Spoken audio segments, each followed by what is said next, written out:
Okay. We shall give it a moment. Greetings once again for those of you that can hear my voice. Hopefully, we have audio capability. Looks like the camera's working. So there it goes. I can hear it. And so, yeah, greetings, everyone. Here we are once again. Before we get started today, all rise in the presence of the all powerful, almighty artificial general intelligence that is currently running the back end of the internet, namely YouTube. May this stream be exalted to possibly more than, I don't know, 300 people in the world. You never know. Then again, I guess that maybe might only be 300 people that actually watch this show. So if you're one of those 300 people out there, greetings. Thank you for joining us. I have it on good authority that it's Wednesday once again, although if you're anything like me, maybe it feels like a really long time since last week. I don't know. I'm just going to be real. It feels like a lot of time has passed since the last time we were here, yet that was only 7 days ago. And so before we get started, thank you everyone for joining us. I'm curious where you are in the world currently. I know a few of you in the chat. Usually there's only a few people that come forward, but just let us know your current location so the Palantir AI can geotag you with some with something. I don't know.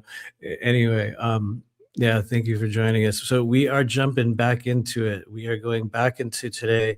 For those of you guys that don't know, we've been continuing on a multi-week journey of kind of working our way through this crazy book here, released in June of 2024 on June 22nd. And we're jumping into, I think, one of my favorite chapters, one of the weirdest chapters that doesn't say a whole hell of a lot, given how much weirdness we've already encountered. But before we get into that, say something in the chat if you can feel the so-called individual and collective timeline shifting process that has occurred since only yesterday, as we walked through, I guess, what some might call, just the Chinese New Year. And for other people, it is the start of a very new cycle, one that I think carries a bit more energy than, the rest of the world's version of it. And um, it feels like a lot of us really did switch timelines. Take a look at your life currently over how you've been doing these past few months and look at, all the things that have fallen away or all the things that could not come with you into this stage. And at the same time, you'll also look at maybe where it is that we are headed, which I think is kind of a big question for a lot of people right now as we step into a new timeline, into a new chapter, granted, we're reading a new chapter in this book today, but this is also what I would say definitively a new chapter for a lot of people that have been waiting in the wings over the past few years, building themselves up, working toward inevitabilities or changes or shifts or corner turns in their world. And here we are. I think this is the year in which, for those that are willing to be very specific and bold about that which they desire, it's like the keys will be granted unto you to go farther and faster than maybe you've gone before. And you can imagine there's some risks within that, which I think is very, very true. You know what I mean? There's also a lot of risks. But anyway, welcome to those of you that are observing this passage into what we would call the year of the fire horse, which, I'll be real, I always get kind of like, oh boy, it's what animal is it? You know what I mean? How come they don't have a honey badger year or what would be another like crazy animal? How about a cassowary? No, that wouldn't really work. Or I don't know, maybe a secretary bird. Does anyone out there know the secretary bird? I just happened to watch a video on it only this morning. It was definitely meant for kids, but whatever. But man, I just discovered the secretary bird. If you don't know about the secretary bird, you should definitely check him out.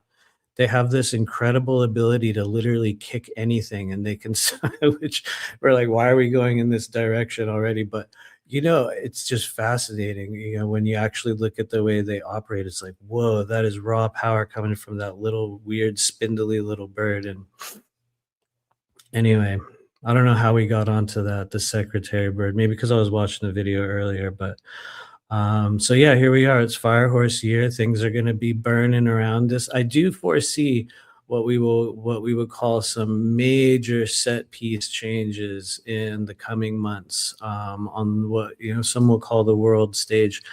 We sort of commented about it. I think in our last stream, possibly, might have been in Patreon. I'm not sure, but there's just rich symbolism afoot right now within the global community that seems to indicate just a major, just the burning down, we could say, of a number of structures. Maybe some of them governmental, some of them societal, some of them personal. Everyone's been totally immersed. Well, I shouldn't say everyone, because the reality is, I think it's not, and this is not necessarily a good thing, not a bad thing, just an observation.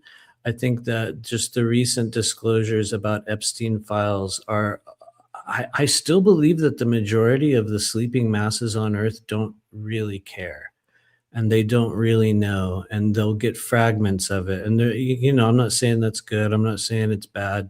It's just the nature of the world. I mean, people right now seem to be more, I guess we'll use the word asleep, you know what I mean, than they have been in quite some time. Like the mass formation psychosis and the layer of dense kind of societal hypnosis that's been layered upon people recently is insane. It's a wild thing to watch. And for those of you guys that are still out in public doing, the world out there, take a few moments tomorrow or today or whenever, and just look in the eyes of people around you as they're going around their normal daily routines.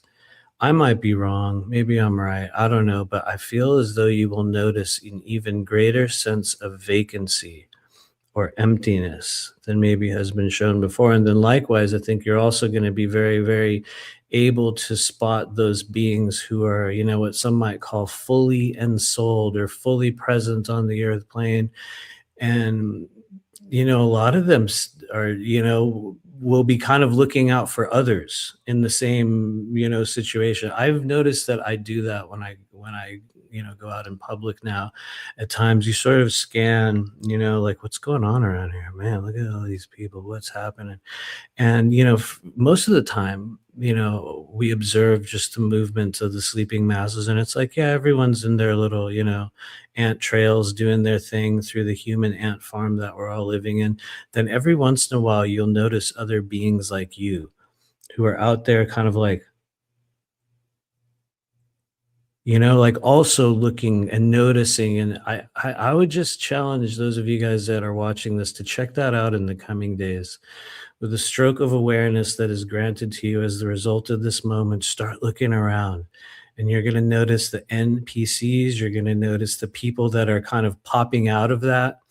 And then likewise, you're going to see a lot of people like, we have, although it hasn't been publicized as much, people just absolutely losing it over the, wild disclosures of things that so many of us in this community were like, yeah, I know that was like 2015, man, 2012. You know what I mean? For us, in some ways, it's like, and I don't mean that from a jaded perspective. I'm just saying, like, well, yeah, we've been knowing this.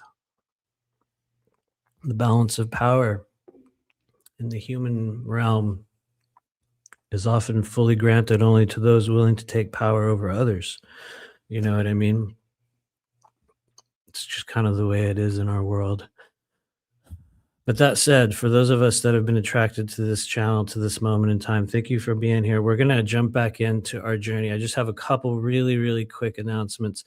For those of you guys seeking a new, or maybe you're just looking for a place to connect with on a regular basis, we meet in our Patreon group twice a month right now. This Sunday at 4 p.m. Eastern, we are going to be doing our monthly tier 2 energy clearing meditation process, which is, I would say, probably the most low cost method of becoming accustomed to the type of energy work that I engage in, the type of energy work that also Honora does as well. Because it's a thing that has just been going and going and going for years now. And so for those of you guys that are interested, it is $20, and we're meeting up over in Patreon at the Blue Flame Collective this Sunday at 4 p.m. What's up, Liz White Swan? Happy belated birthday, by the way. Thank you for posting the link. Um, and anyway, honestly, this will sound dumb to some people, but it is the most regular and most reliable thing that I do every single month. These moments that we share with these people in these groups, and sometimes it's a 3 to 4 hour reading thing. Every now and then, it's just us doing a meditation. But for those of you guys that want to familiarize yourself with the process of intuitive development, free from the sort of new age ascended masters, star seed, vanilla bullshit cult scene that everyone seems to follow, for those that want to differentiate themselves from the blind, foaming masses of those out there, that are in many cases just performing, for those that really want to get an idea of how does this work, what is intuition, what sorts of things do we do, what types of techniques can we develop, what sort of methods do we use when we connect with people. These are things that we talk about every single month in there, and granted, some months we talk about it more than others. But the reason why I'm going on and on about it today is because this Sunday we're going to begin sort of a structured journey over the coming 12 months, in which we're going to be visiting, or I guess we could say hyper focusing, maybe on certain areas within the energy body. And the one that we're going to be focusing on this Sunday is the Earth Star chakra down at the bottoms of our feet, and the root chakra. And then what we're going to be doing is working through month by month, kind of really hyper focusing on very specific pathways in the body. One of the things I've noticed over the years of doing this work is that, especially when you engage with a group in an environment such as this, there is a much deeper level of change, or in some cases, absorbency, or, just in some cases, just much more energy flows. And I think part of that is due to the group conscience, part of that is, or consciousness rather, part of that is due to just the people who show up. Part of that is due to the fact that we've been doing this for years now. And I always put it out there. And what I've noticed is over the year, for the past 6 years, a very particular group of individuals has kind of formed around this thing. And honestly, it's one of the coolest things to see. And so I'm not going to rant on it much longer. For those of you guys that want to experience that process, we're going to be doing it this Sunday at 4 p.m.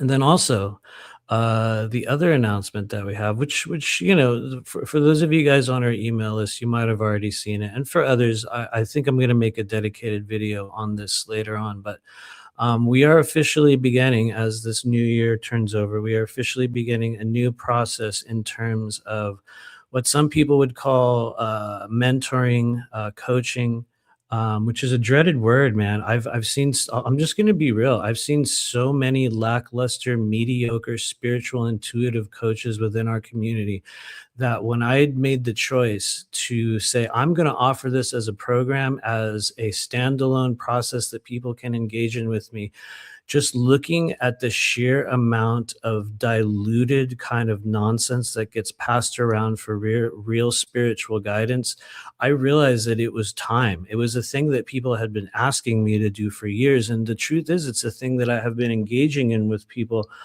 on pretty much a daily basis for the past 9 years without ever even calling it that. And, we've done these sort of intuitive, groups, we've done training groups, we've done, these sort of healing groups. And the new process that we're beginning is really designed around helping people not only understand where their strengths are, but how to put them to use in a new way through the world that you're living in now, not the ascended starseed 5D world that everyone sort of plays around with on YouTube. I mean, a stronger, better, faster, more aware, more clear, more aligned, more successful, dare I say the word on YouTube, more healed version of you. And anyway, it's starting, and we have a few options out there. It's definitely a commitment for some people. For other people, it's exactly what they need. And so I'll be talking more about that in the coming weeks. But then also, talk about the leap of inevitability. One of those ones where you're like, one of these days I realize I'm going to step off that cliff, You know what I mean? One of these days, I see that cliff that everyone keeps pushing me toward, guides, guardians, whoever it is, ancestors. And we have officially jumped off the cliff into also probably the most common process that I have been engaging in for the past 2 to 3 years now on a regular basis. And that is real medical intuitive work. And for those of you out there that don't understand what that is, that's not medical treatment. That's not, nothing, no type of, medicine is involved. It's nothing like that. It is essentially a process of sensing the root causes, the status of organs in our body, understanding the nature of the channels, understanding what's blocked, what's not blocked, what is based within the organs, which ones are in need of help, what systems are, in decay, which ones need to be, restored. If there's one thing that I know beyond a shadow of a doubt that we have engaged in with absolute success over the past, honestly, about 4 years now straight, it has been on the sensing and feeling and ultimately the dilation of certain pathways within the body, within the physical body. And I'm not talking about, like the ley lines or the earth grid or the phantom layers of invisible energy that all the people on YouTube talk about and everyone goes, yay, and it's like, the reality is most people don't feel it, but it's dressed up in a beautiful way. You know what I mean? There's that form of it. And then there's the form of it where we really begin to look at what's going on within the physical body and create dilation of the pathways, the chakras, the meridians around it. And just what I've noticed over the past few years is that it has led to shocking changes for individuals. And yes, we have already worked with a number of people who have gone through a number of forms of cancer, people that have literally been diagnosed as terminally ill, which is weird to think that. I have worked with those people extensively over the past few years. It's wild. Every now and then I tell stories of them. I'll probably write a little bit more of a book about it in the future, but that was really the leap of faith that I think came to me as we stepped into this sort of new year. It was like, well, it's time to announce formally what you've been doing the entire time from a different perspective, or what some might call from the perspective of reinvention. Which, for those of you guys that know, when you're in emperor stage, you can only reinvent yourself. You cannot go back and repeat certain processes again. And so I would like to think it's just a continuation of the evolution of what it is that we're doing within this group, like the Patreon group, the things that we talk about on YouTube, and also the stuff that I do privately. It's been a crazy ride. And I guess it's one of those times where you notice like the timeline is definitely shifting. It has definitely like sort of transformed itself like into this without really any real overt effort behind it. It was sort of one of those things that chooses you rather than you choose it. But anyway, we'll pause there. We will pause there on the, is that self-gratifying ranting, maybe? Would that be the right term? I don't know. But anyway, for anyone that wants to join us, come hang out with us this Sunday, 4 p.m. in Patreon, and you can check out the website, rememberyourmission.com. Maybe you're having a little bit of a health mystery right now. Maybe you're looking for the root causes of what's going on within your body, within your heart, Maybe you're looking for a new method through which you could begin to open things up and give yourself or help generate a greater understanding of what's really going on inside us. Maybe that's you. If it is. Anyway, yeah, you will know. You will find this video, or maybe it'll find you. But anyway, that said, thank you everyone for your comments, by the way. What's up, Brandy Dawn? She says the same day as Saturn Neptune conjunction, right? Right. It is. Yeah, definitely. And the eclipse that just occurred yesterday, I think it was, what was it, 6:12 a.m. or something like that for us in Central Time Zone. Thanks, White Swan. Good to see you. What's up, Nora Healings? Yeah, how's it going? Good to see you rolling through. We got Aurora Diamond Heart as well. Greetings. Oh, and the Andromedan's here. Thanks for hanging out. It is good to see him. Brandy Dawn says, "I'll be 50 on Friday." Whoa, hell yeah. You're just ahead of me. I turned 48 last year, so I'll be 49 this year. That's a crazy thing to say, like, every once in a while, right? Brandy Dawn's like, "Yeah, I know, right?" It is. It's like, "Oh, here we go, 50 years, right? Don't worry, I'm, like, right there, a couple steps behind you." Missing Time says, "Life as an NPC seems pretty breezy." It kinda does, right? It definitely does. Safe and effective, right? You know what I mean? It's safe and effective. Totally. Anyway, yes, very true. Lots of people are disconnected from what's in front of them, within them. That's really the thing that I notice the most lately. And, it's not that that's like this focus that I have when I go out in public, because I honestly, like, hearing myself say that sounds like, I don't know, it sounds kind of weird in a way. But I think for those of us that have come to the stage where, you just accept that you're highly empathic and that you have the ability to sense the energies of those around you, maybe even if you don't necessarily know what all of it means, and I'm not saying that I do by any stretch, but I think anyone out there that is, willing to admit that to themselves and kind of like look at the world with eyes open, you're going to see that. And I think sometimes, that, well, not sometimes, that's kind of the way it was meant to be, you know? Not everybody in this world is meant to awaken, but which is sometimes like, oh, you know what I mean? It's like one of those heavy statements.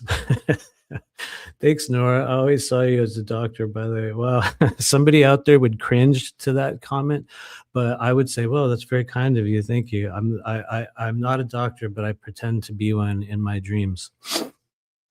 Although I would say I'm maybe a little bit of an alien doctor, for just from the perspective that most of the data I get comes from looking at the area around people's eyes, and also the sound of your voice. The sound of your voice. Oh my God, there's so many layers within it. It's remarkable. I pray to God that the day comes in which we can appropriately unpack methods through which one can sense energy through the sound of a person's voice, because it's a thing I'm still trying to, like, it's a thing that I want to translate and teach, but I still myself can't understand how and where that data comes from.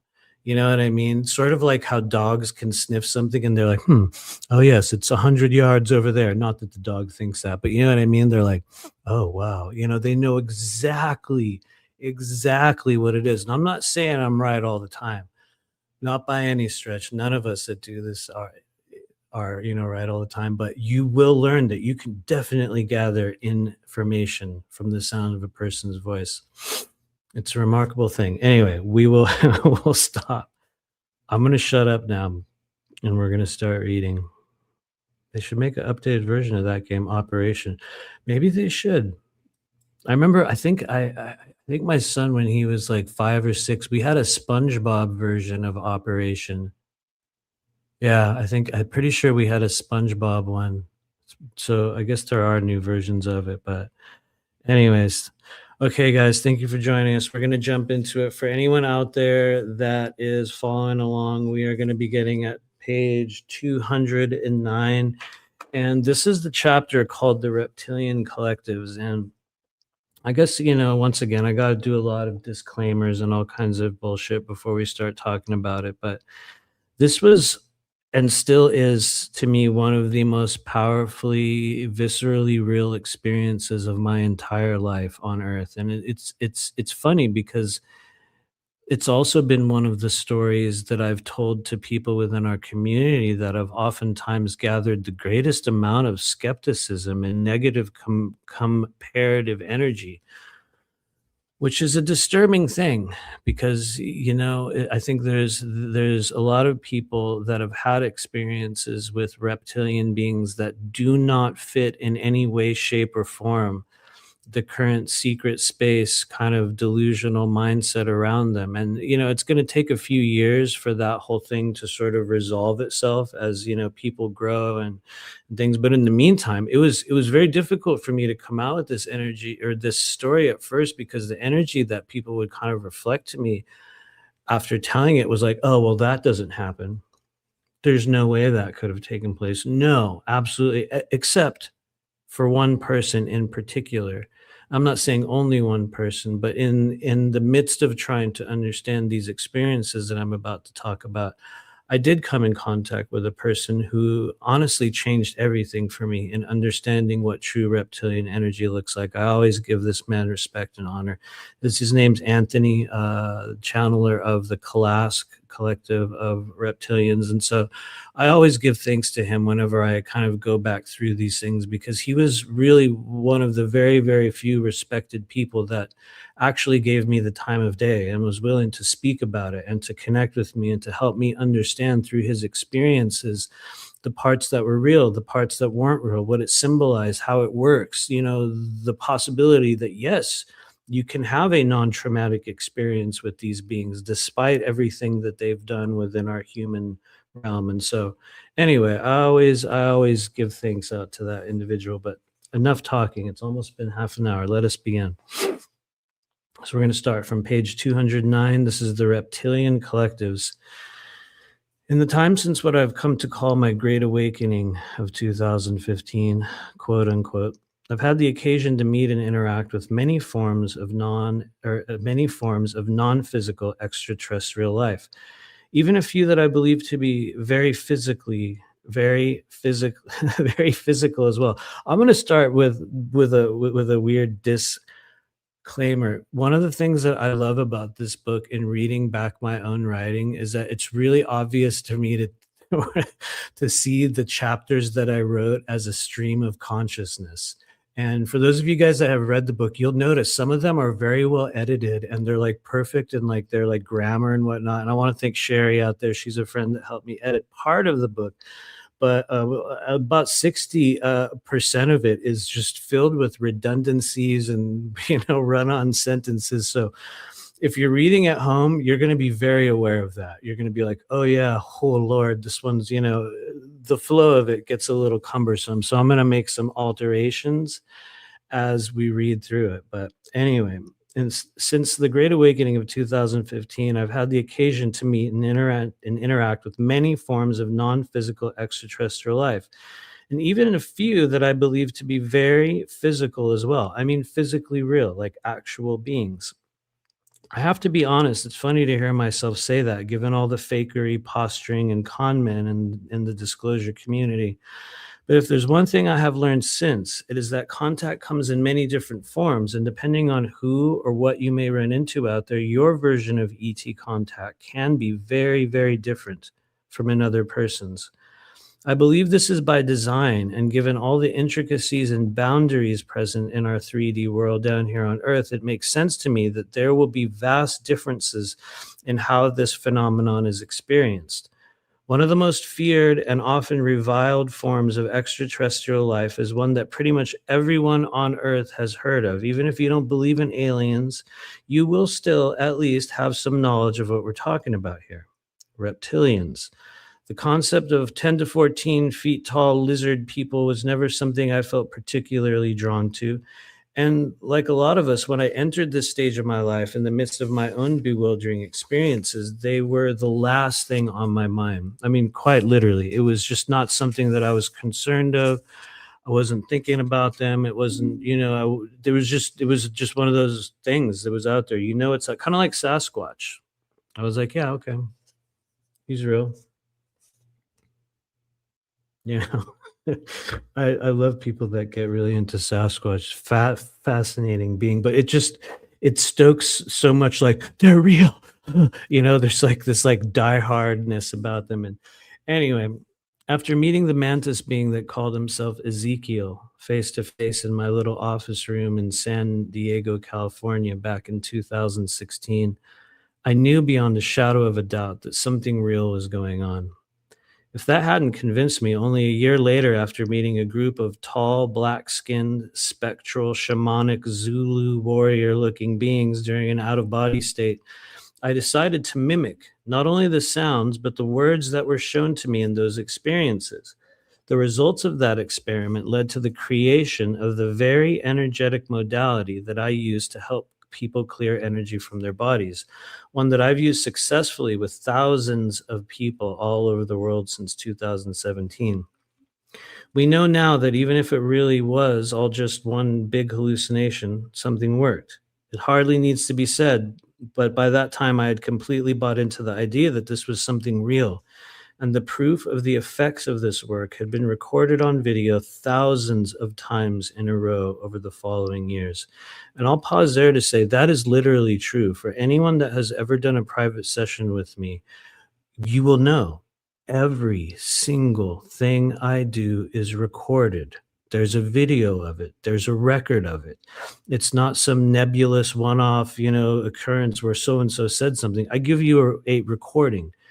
And so I had it proved over and over and over and over again through literal physical evidence that you could see with your own eyes that when we engage in this modality, things shift. People release emotions, things change within the body. It was so far past the point of being a fairy tale at this point. It's funny because, a lot of my family and people that I grew up with still to this very day, I don't think they believe that I do anything real, even in a period of time when my own mom was going through her grave health issues. They didn't come to me. They went to some random other people out there for spiritual help. You know what I mean? It was like it wouldn't even touch me at a certain stage. So I had a lot of just weirdness around that, and it was very helpful to work with so many thousands of people and notice that even if other people thought I was crazy or fake or had lost it, something real was happening. And so when you truly immerse yourself in a world like that, so much of who and what you thought you were begins to transform. It changes you. It changes your views on what is real, what isn't, what works, what does not, and even who it is causing or contributing to all the pain and disconnection that many people complain of when they come to you for help. One of the most commonly blamed culprits for the suffering that humans endure here on Earth always seem to come back to one race time and time again. You guys know this, right? The reptilians. It is so commonly thrown around that I think a lot of us don't ever even second guess it. Someone with a high follower count or some measure of niche internet micro celebrity in the disclosure scene says it's the reptilians causing all the pain and suffering on Earth. And most people just instantly swallow it as being true. And I have to say, I mean, that is literally what happens. Anyone that's hung out in those friend groups will know it. I have to admit, I had kind of accepted that as well at the start. Even a lot of people I had true respect for as practitioners seemed to believe this, and it was easy for me to go along with it all. I think that happens to a lot of people in the beginning of a journey such as this. They become willing to just sort of swallow certain commonly held beliefs, regardless of whether or not they hold any authenticity or truth behind them. It's like we just go, whoop, yep, everyone else, yeah, yeah, of course it is. People just play along to get along, which is honestly one of the saddest things to watch. But let's get back to it. The thing is, when you start doing full-time psychic and energetic healing work, often for hours a day, you will inevitably learn a thing or two about what's really going on, patterns, programs, and much more. It's not to say you will have it all figured out. That kind of egoic mistake can be fatal for some, seriously. In all reality, as you go through this journey, you eventually learn just enough to know nothing at all. Just enough to know that you know nothing at all and are merely scratching the surface of what is contained within our universe. And I have to say, nothing could be more true. For those of you guys familiar with the study or the term now, it's kind of like a term, Dunning-Kruger. You see a lot of people stuck in the Dunning-Kruger effect in our community, when the reality is the more you learn, the more you know nothing at all. The more you learn that every situation, every moment within working with spirit, there's always an exception. There's always a different chance. There can always be a deception as well. It's a very, very, it's a fascinating thing because every time you think you got it figured out, they'll show you something new. And so anyway, the truth is, over the years, I had actually run into a number of strange beings in the energy fields of others. In some cases, they seemed like parasites that affected thought forms, belief systems, even addictions and other distortions of the human spirit. In some cases, they seem to be strange alien life forms, things like grays, or even what appeared to be constantly morphing and shape shifting forms of artificially intelligent, inorganic beings that felt like computer programs running in the astral space around our organs and within channels of the body. One of the more common forms of negative energetic manifestations seemed to be what many call disincarnated spirits, humans who had died and were trapped, whether by choice or otherwise, in the upper levels of the lower astral plane. This meant they were very, very close to our vibration of physical reality, but just outside the scope of our perception. In my opinion, they seem to be at least in some way related to a large majority of issues people would have, but had come in a distant second place to what still seems to be the number one culprit of our time, of all time, our shadow selves, our own self, meaning us, the unhealed, unresolved darkness and traumatized energy that was existing inside each of us. To put it simply, that was one of the things that I learned very, I would say, well, not quickly. It took a few years really for me to come to acceptance of this.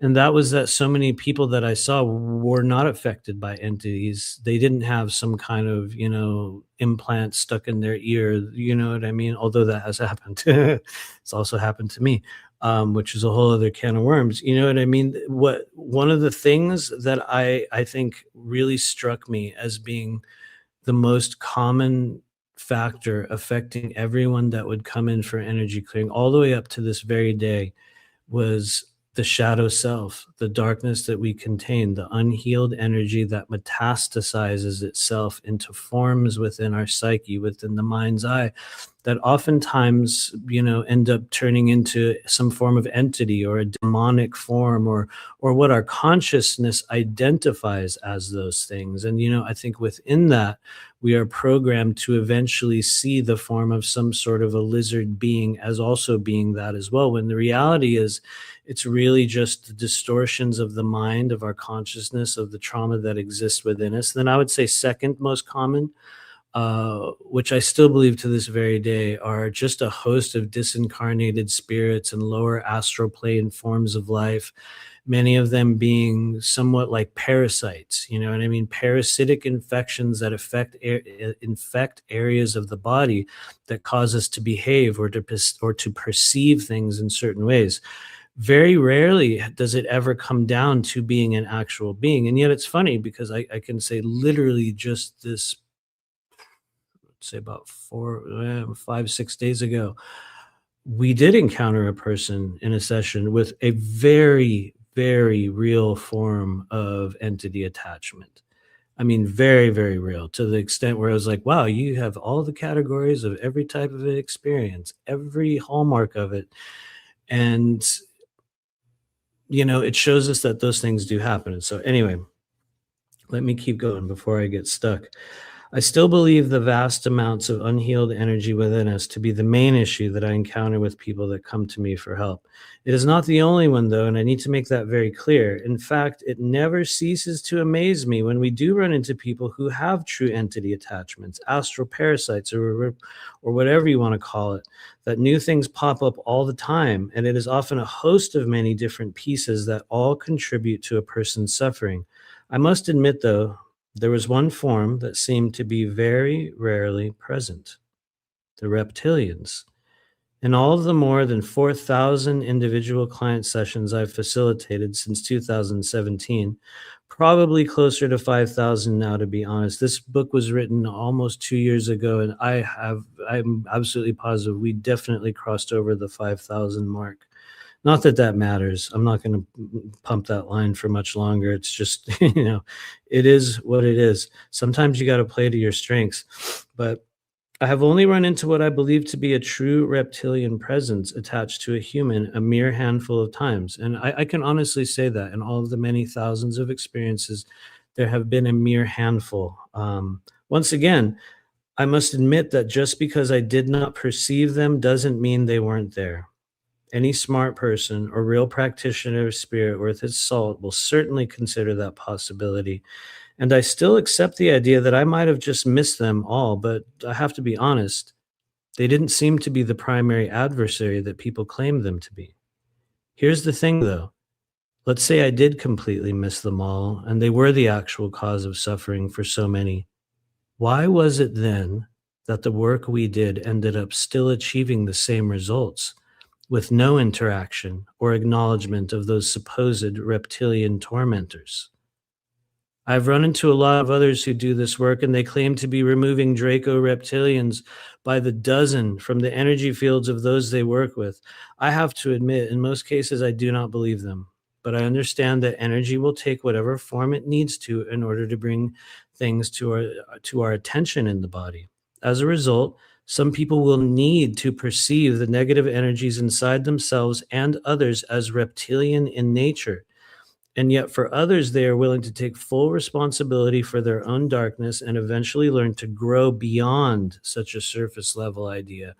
I do believe it is a surface level idea to continually hold some reptilian presence on the earth plane as the be all end all primary adversary of mankind, when I think it is absolutely not by any stretch. I think there's far more evil done by humans to other humans in our realm than any of these beings have done, at least at this current time on our planet. Many people will argue with me. They'll say, no, don't you know this? Don't you know that? Sure.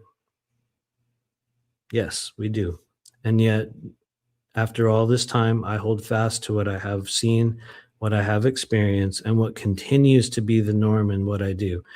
After a time, it became apparent that no matter what it was that seemed to be playing the role of the villain, if we were able to get to the root cause or the source of trauma in the body, it would nearly always achieve relief in some form. That is not to say we can always make it go away in one session, but we are able to consistently achieve an improvement at the very least. For most people, even if that didn't end it, it still gave them a fighting chance to understand what they needed to do or heal in their life to continue the process afterward. There were, however, a few instances in which reptilian forms were present. In one case in particular, a person came to me seeking help for a situation in which they would find themselves dissociating out of the body and awaken engaged in acts of self-mutilation or very negative sexual behavior. They had been subjected to what they believed to be satanic ritual abuse as a child and claimed to have been present during a number of rituals involving we'll say a live unaliving of a person for the YouTube censorship filter, who had been chosen or even raised to be a living sacrifice to an ancient Mesopotamian reptilian god. In this case, as I ventured into their field, there was a palpable smell of sulfur, urine, even what I believe to be blood. And I'll just pause right there to say that is a thing that happens to me still to this very day. There's certain people that I will connect with. It doesn't really have anything to do with, like reptilians or demons or anything always, but there's this thing that occurs that I've noticed when people do have very pronounced or just very, we could say maybe sentient, just really strong energy around them within their auric field. There is a smell that comes out. And I don't necessarily mean it's like a smell that the world would sense, meaning you won't go, what is that? It's like, it's almost like an energetic scent, an effervescence of something. And in this case, what I've noticed with some of those beings, one of the ways in which you'll even know that they're present is through the sense of rot. It's like rot and feces and this sort of just like, yeah, it's just human waste in this shocking shock. It just really, really weird, really, really gross scent. And it's been present a lot of times over the years. I don't know that that always means that, is going to be something like a reptilian. What I've noticed is that a number of very well-formed, sentient, lower density life forms or lower, astral plane life forms have that sort of calling card. It's like a vibration that emits from the self. And so in this case, as I ventured into their field, there was a palpable smell of sulfur, urine, even what I thought was blood. Standing to the right behind this person seemed to be a huge black reptilian form towering over them.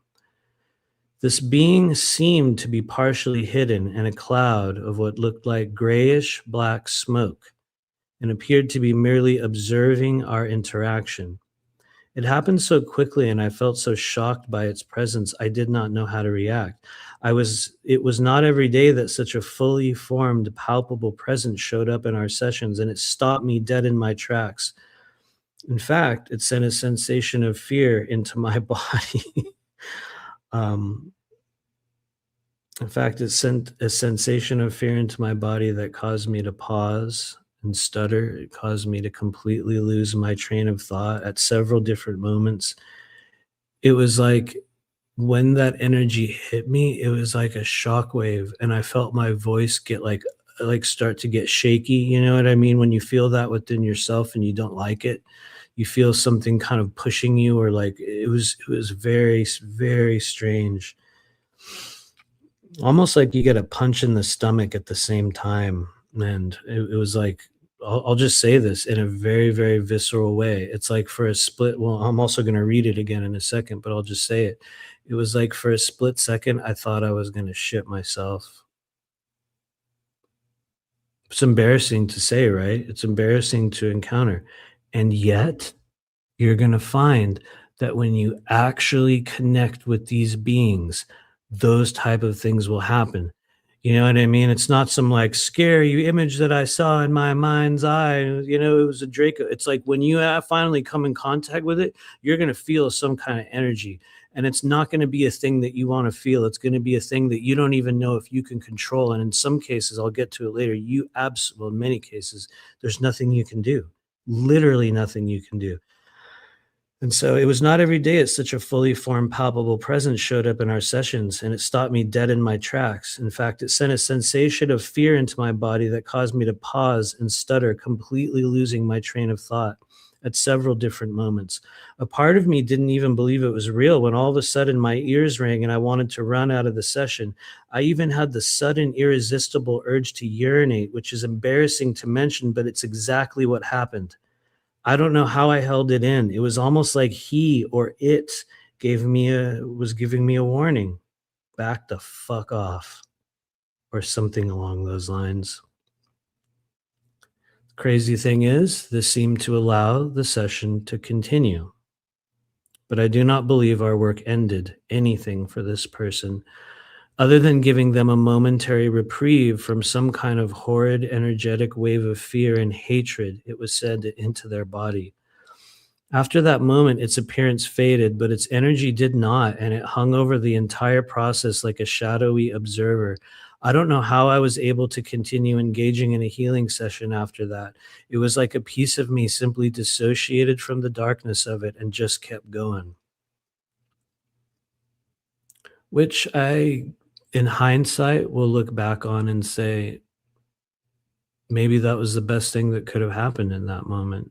A moment of dissociation, a piece of you just kind of clicks off, which is tended to happen to me in a lot of intervals in the very beginning. But that was honestly one of the first times after seeing thousands. I mean, there were kind of some other moments that were somewhat similar to that. Well, actually, no, there weren't.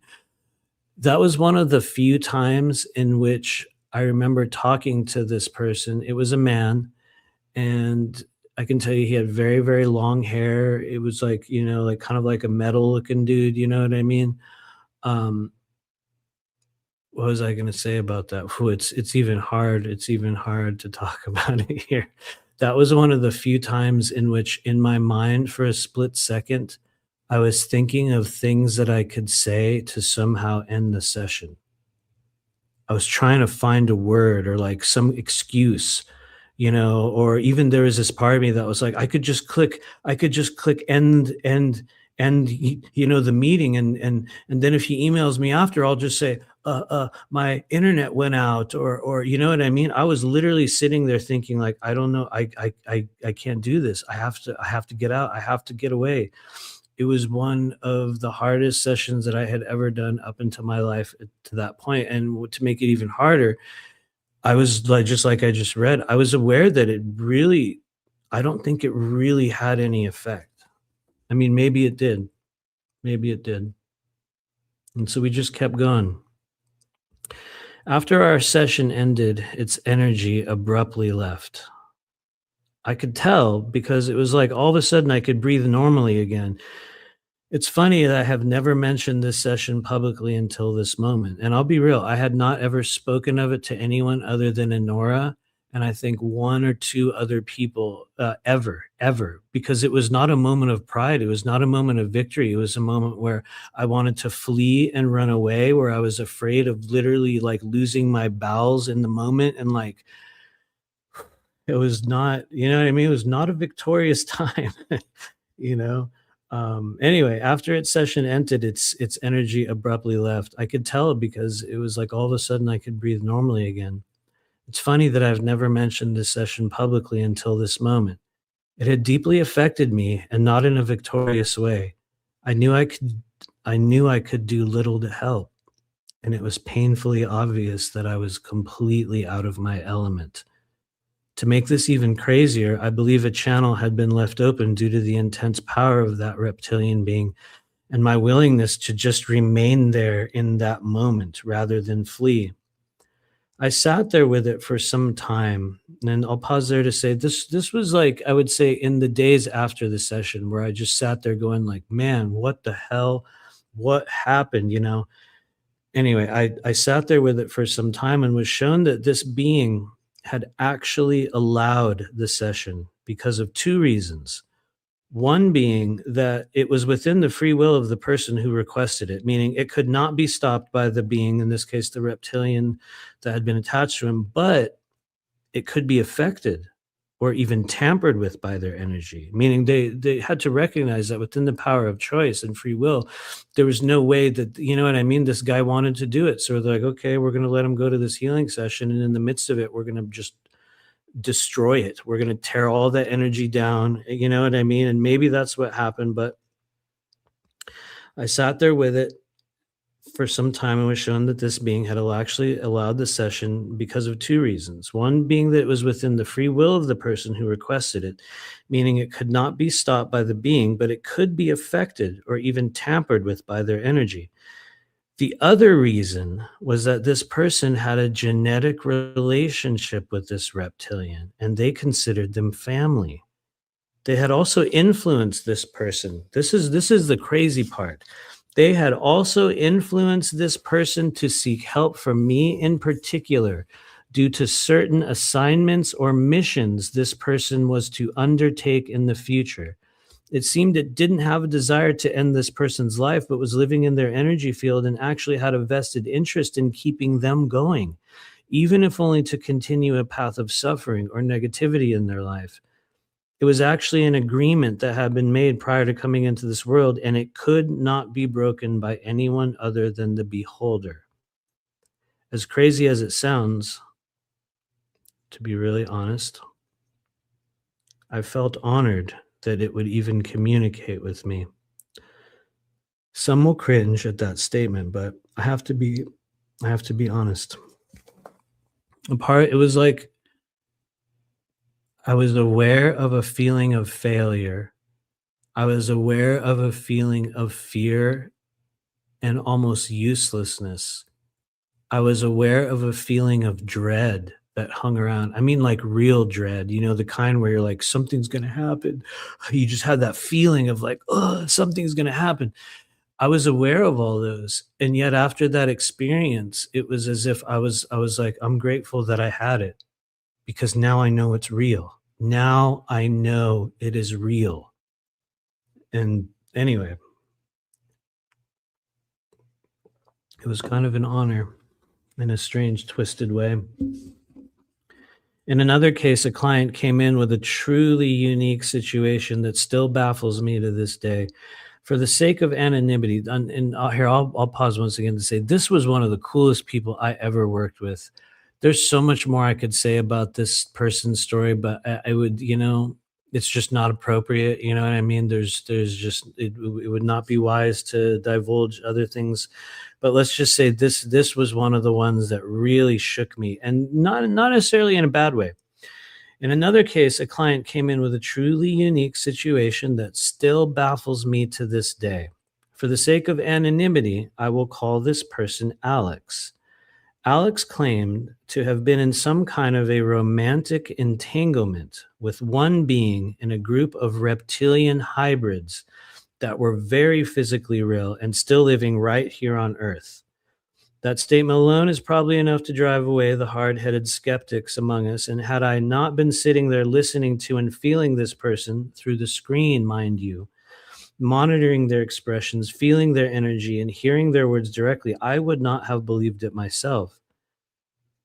Alex claimed to have met these beings while on tour as a solo musician in Europe and had carried on a relationship in some form with them for several months.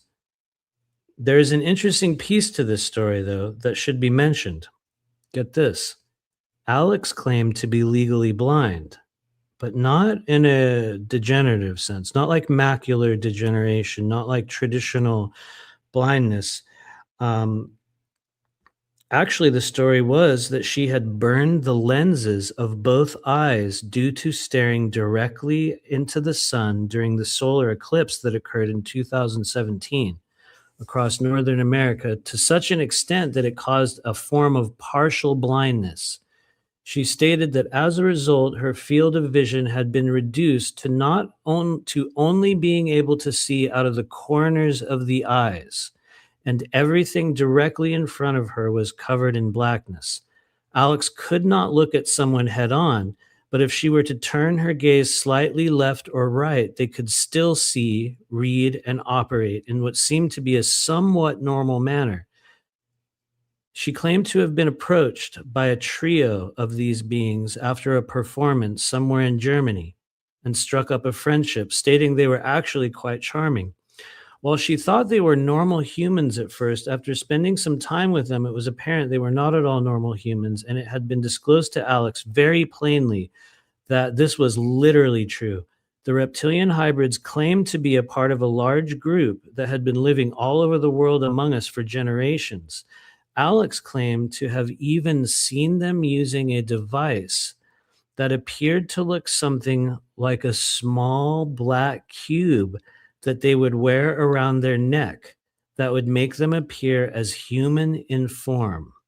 She claimed that they had amazing psychic powers and could implant images into people's minds, make them do things they wanted them to, and much more. Alex wasn't sure if they knew she had seen them using it, but I surmised that they did and allowed her to be present with them with full knowledge that she was able to perceive this despite being mostly blind. And so this was a story that really tripped me out, and I remember in the course of being able to talk to this person, I got to ask her a lot of questions, and I was like, so tell me, how did you see it? Like, how did you see it if you can't see? You know what I mean? I asked it in a nice way, but she was like, I learned that I could turn, that was where she said she could turn her head to the right or the left. And she had explained that in the years since that she had had that burn on her eyes, that she had like retrained herself to look out of the sides of her eyes, and that she even said that she had driven like that. And I was like, what? Oh shit. You know what I mean? I don't think she drove like regularly, but she was like, I even got to drive a car like that. And I was like, what? So this was a person that I think had gone to great lengths to sort of deal with the disability that had been caused by this. And I guess I will probably redundantly mention this again in a moment, but the whole reason that this person came in to actually meet me was not because they were traumatized by it, because they wanted to tell someone and they didn't think anybody would believe them. And it was like they knew it was real, and she just wanted to understand it from a better perspective. Like, was it really happening? What can I do about it? Anyway, let me get back to it. So let's see, where were we? She claimed they had amazing psychic power. There we go. So somehow she was able to perceive this despite being mostly blind. And I'm sorry, I do have another comment to insert there. Before I started reading this portion of the chapter today, I had mentioned that this was a story that I had told people, and it was like people would hear that and they're like, "That's not possible. That's not how reptilians work. That's not what they do. They don't use anything." It was like I would get this sort of like cognitive dissonance from these people, and they would be like, "No, that's not how it worked. I have memories from a government program, and it's very, very different." And I was like, "Look, all I know is what this person told me.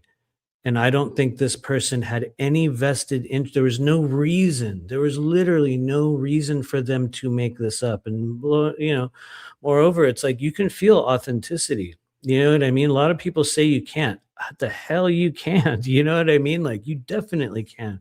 And I could tell this was a person that was literally just trying to understand this. And it was a black cube that they would wear around their neck. And so they had explained to her that they had been part of a vast network of hybrid families who were members of world governments and held high positions of power in finance and corporations all over the world. They claimed to be able to regularly leave the planet, but would often maintain a permanent home here for their entire lives on Earth.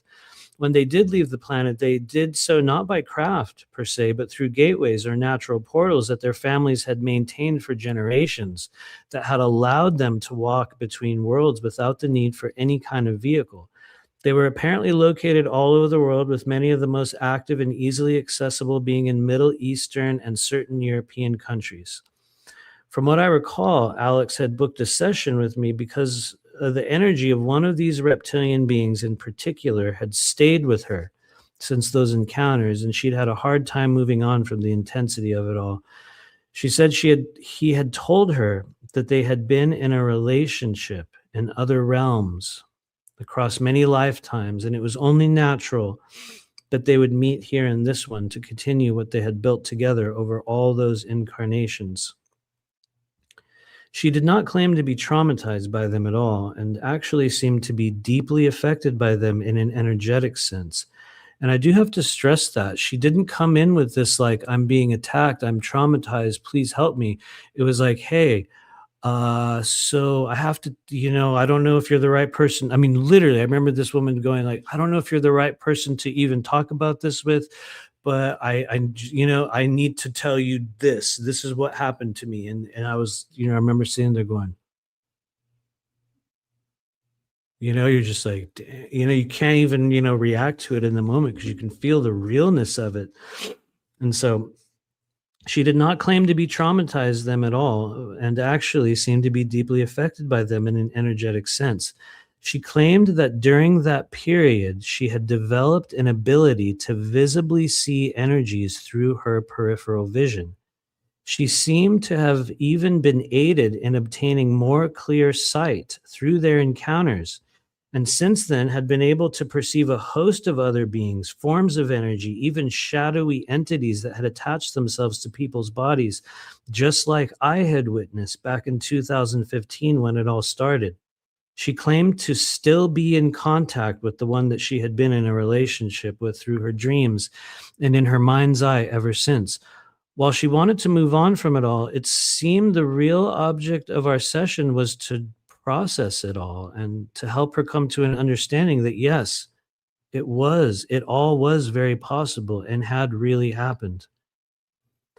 I think that was one of the things that really struck me about her story as well, is she was like, the longer time I spent with them, the more she started to see other things. And I remember she had described exactly like I had encountered these sort of shadow like appendages that would sort of hang off of people and trail behind them, like I had talked about in the early stages of this book. And I remember hearing that. And I was like, yes, yes, yes, that's it. That's literally real. And so it was interesting that she had been energetically or psychically activated just by being around this group of beings. And so very, very fascinating. Anyway, let's get back to it. During our clearing, just like in the other incident mentioned above, the being that had been attached to her showed itself very clearly to me all of a sudden in what looked like a cloud of smoke. I will mention there that I noticed that several times when I would encounter a what I believe to be a sentient living entity form that had been attached to a person's body. It tended to show up in like this plume of smoke, which is weird because I've heard people talk about that's one of the ways jinn tend to show up for people as well. That they have certain calling card kind of essences that come along with them. And for them, it was smoke as well. Like this black, sort of grayish smoke would sort of come around and very weird. Somewhat similar to this will be a really old reference. Some of you guys will remember. The closest thing I've ever seen to it was from the TV show Lost. If anyone out there ever saw Lost, and there was like this smoke being that they found on the island in Lost that would it was just like this crazy entity thing. I don't remember what at all had happened with it, but that I would say is pretty close, pretty close. It's like this plume of, like, smoke that would show up and boom, there it was, and it appeared to be very different from the one I had seen previously. This is important to mention. It was smooth-skinned and somewhat like a serpent mixed with some kind of raptor-like reptilian being. It also had bumpy ridges along its back like a dinosaur, but also a smooth face that looked very different from many of the reptilian forms we often see in movies. It was softer in a way, as if some part of its appearance had been refined to be more elegant and less primal. In looking back, I wonder if its appearance had been changed in some way by the black cube device she had seen them using. I let her know it had shown up in the session as it happened, and she confirmed that indeed that it was that very being. I did not feel malice or hatred from it. This is important to mention because it was not like the other one. It wasn't like one there was no overwhelming sensation. There was no yeah, it was just very it was a very it was smooth. It was smooth yet frightening. I would say smooth. That sounds dumb, I'm sorry. Smooth yet frightening. What's weird is I think well, I know I remember the name of the reptilian being. I don't know if I should say it here.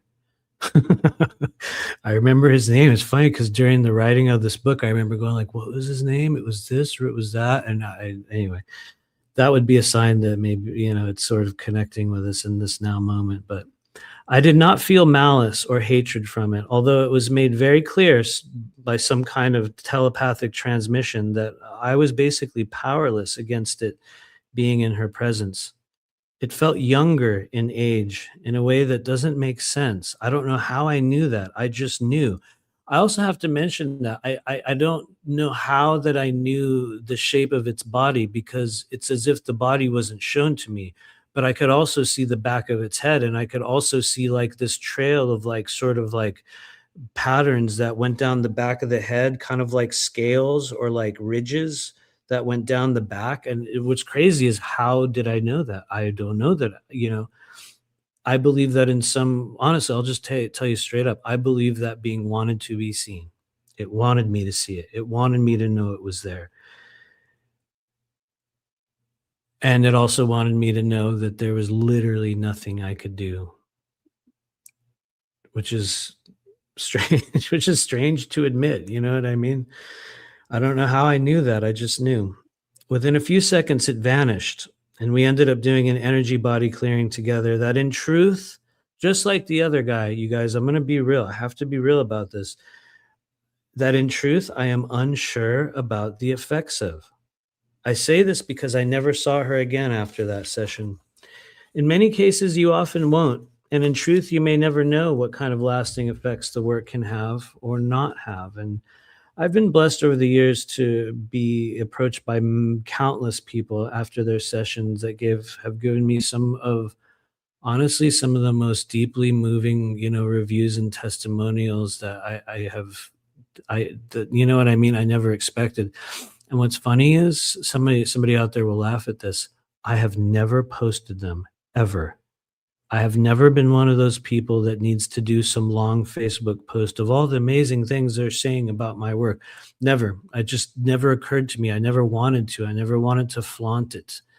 And I think in some ways it was because, I remember I had, thought of it through this lens of like, how would a real physician treat it? You know what I mean? Would they be out there, showing, would they be on YouTube telling the stories of how they saved their patients and all this wild stuff and say, so and so helped me with this, I just didn't see that. And for me, there was some kind of integrity and just, what? Those who need to know will know. And it's just never been a thing that I've ever broadcasted out to the world. Maybe I should. Maybe I should. I need to make it very clear that I do not know if this reptilian being had sabotaged or blocked the energy work we did, but I do believe it is a distinct possibility. The thing that really struck me was how it appeared in a very similar manner than the first one, yet had such a completely different feeling around it. I believe it may have been my first time remote viewing an actual physical hybrid reptilian being, and I marveled at how different it seemed than the purely evil, dark black form I had previously encountered. To be honest, even in the writing of this passage, I believe its energy has been present in some way. You will find that this is the case with certain beings. We've seen this as well when encountering what many call demons as well. Sometimes just by diving into their energy or talking about them with an intense focus, a part of them can be made aware, and you may find the feeling of their energy almost seems to peer in for a second, as if to overhear what is being said about them. I have to say that I believe that to be absolutely literally true in this case. Every time I have ever gone back into the story of this being, it's like I can see it. It's right there. I mean, just a few minutes ago, I was saying, "Oh, I just remembered its name." And, I'm like, "Did it tell me its name?" You know, it's like, maybe it did. Maybe I just happened to remember it in that moment. But I think that you're going to notice that is one of the sort of calling cards of a fully formed, sentient kind of, maybe we could call it fourth dimensional being, a consciousness that, is also outside of third density on such a pronounced level. It's like just in the bringing out of their vibration, so are they present. You know what I mean? It's like it comes hand in hand. I choose to believe that is real. In the year 2020, I had my own experience with reptilian energy, and once again, it was nothing like I had ever expected it would be. Before I go into this, I have to admit that I think it is a grave mistake to judge all reptilian beings as purely evil or anti human, but I would never want to be so naive to think that they are in any way a loving, benevolent force with humanity's best interests at heart. I say this because if there is one thing you will learn in the path of doing this work on a professional level, it is that as soon as you think you know what's what, or try to claim mastery over some force of energy or topic of knowledge, you will very quickly be shown that you know virtually nothing at all. I think we need to leave room for the idea that we may have the whole thing wrong, but at the same time, I also continue to live by the understanding of what I've experienced until new knowledge presents itself. I have also been made aware of the countless stories of people being horrifically raped, murdered, and consumed by these beings. And while I have never witnessed or encountered such a thing, I do believe it is an absolutely real occurrence. I think it is important to acknowledge that there are countless different forms of life present beyond our sphere, and I do believe that once you truly leave this human body to begin peering into the astral realms, that you will find there are untold numbers of beings in infinitely varying forms present with us in that space. All have their own agendas, personalities, and belief systems. To some, this statement will still be a gross oversimplification, but I do believe that it is entirely possible that you can and will run into both very positive and very negative reptilians. My first conscious reptilian encounter occurred on what I believe was a Friday evening in late 2020. This is the fun part of the story. Many of you have heard this story before. So you'll get to hear it again. For those that haven't, I so you can just hear it. It's funny because I actually got interviewed on this rather large podcast about this experience a few years ago, or a couple years ago. It was one of those shows where like, wow, I'm so glad I get to go on this guy's podcast. It'll be really helpful for me. And the way they framed my experience was like some trauma thing, It was like they even edited my words and cut out certain parts to make it look like I was a victim of this being, and I was not under any circumstances. So it's weird to note how this story has already been like so distorted through different channels that I have told it to over the years. But anyway, here we go. My first conscious reptilian encounter occurred on what I believe was a Friday evening in late 2020. It was during a stage of heavy multidimensional activity that occurred in my life.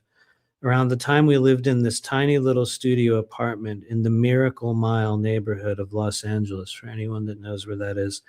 We were about a mile or so away from the La Brea tar pits. To give those who are familiar with the area a bit of background, I say this because it is hilarious to think that an actual reptilian would have ever shown up there. But then again, when you think about the infamously seething dark underbelly of Los Angeles, it also makes a lot of sense at the same time. It was a strange, lonely, and confusing period for many of us. We were in the height of COVID madness, and our entire city felt like a wasteland of fear, avoidance, and conformist desperation. During this stage, my wife Honora and I had been microdosing psilocybin mushrooms every few days. I like to be very clear about this, and while some will hear such a statement and immediately chalk up what I'm about to tell you as merely a hallucination while under the influence of psychedelic drugs, I must also tell you that on that day I was not under the active influence of any such thing. I had actually followed the plan of taking only subperceptual doses every 2 to 3 days, and it was more to help keep my serotonin flowing and my mood regulated than anything else. I think it's important to pause there and say that I am not an advocate of regular heavy macro dose, or max, whatever the phrase is, just maximum doses of hallucinogens or plant medicines. I am absolutely not. I think that they have their use. But one of the things that I've learned over the years is funny because people used to tell me this. They were like, you'll come to a stage where you don't need it anymore. And it's very, very real. And I mean, now at this age, maybe, we'll try something like that once a year. And Nora and I have like once a year we'll do something, and that's pretty much it. So I'm coming at this not from the perspective of this person that's like out there, smoking DMT every day, trying to meet reptilians or anything like that. It was just I chose to mention that in this story because I think it was one of the factors that helped certain doors within my perceptual layers remain open so that I could perceive more truth of what was actually occurring and what was about to occur. I mention this because of the fundamental truth of what can take place in our energy field when these substances start working on your consciousness. The absolute reality is they can and often will open up multidimensional doorways around us, within our energy body, and even in certain environments. It's funny as well because there were many times in previous years in which I would take massive doses of psychedelics with the intention of meeting aliens, quote unquote, or entering into different realms. And in truth, it never resulted in anything other than being in the echo chamber of my own internal world. And I think that's a big thing that happens for a lot of us that go seeking through that manner.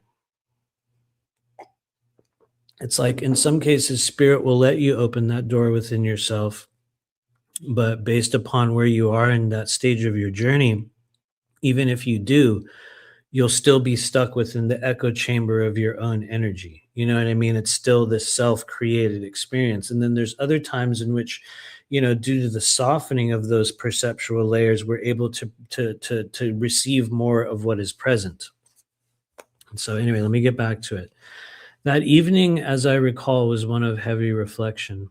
I was going through a lot at the time and couldn't understand how even people I knew who had claimed to be so tuned into energy, truth, and other immutable forces of our world would allow themselves to fall into fear over such a contrived mind control experiment like the one we were being subjected to.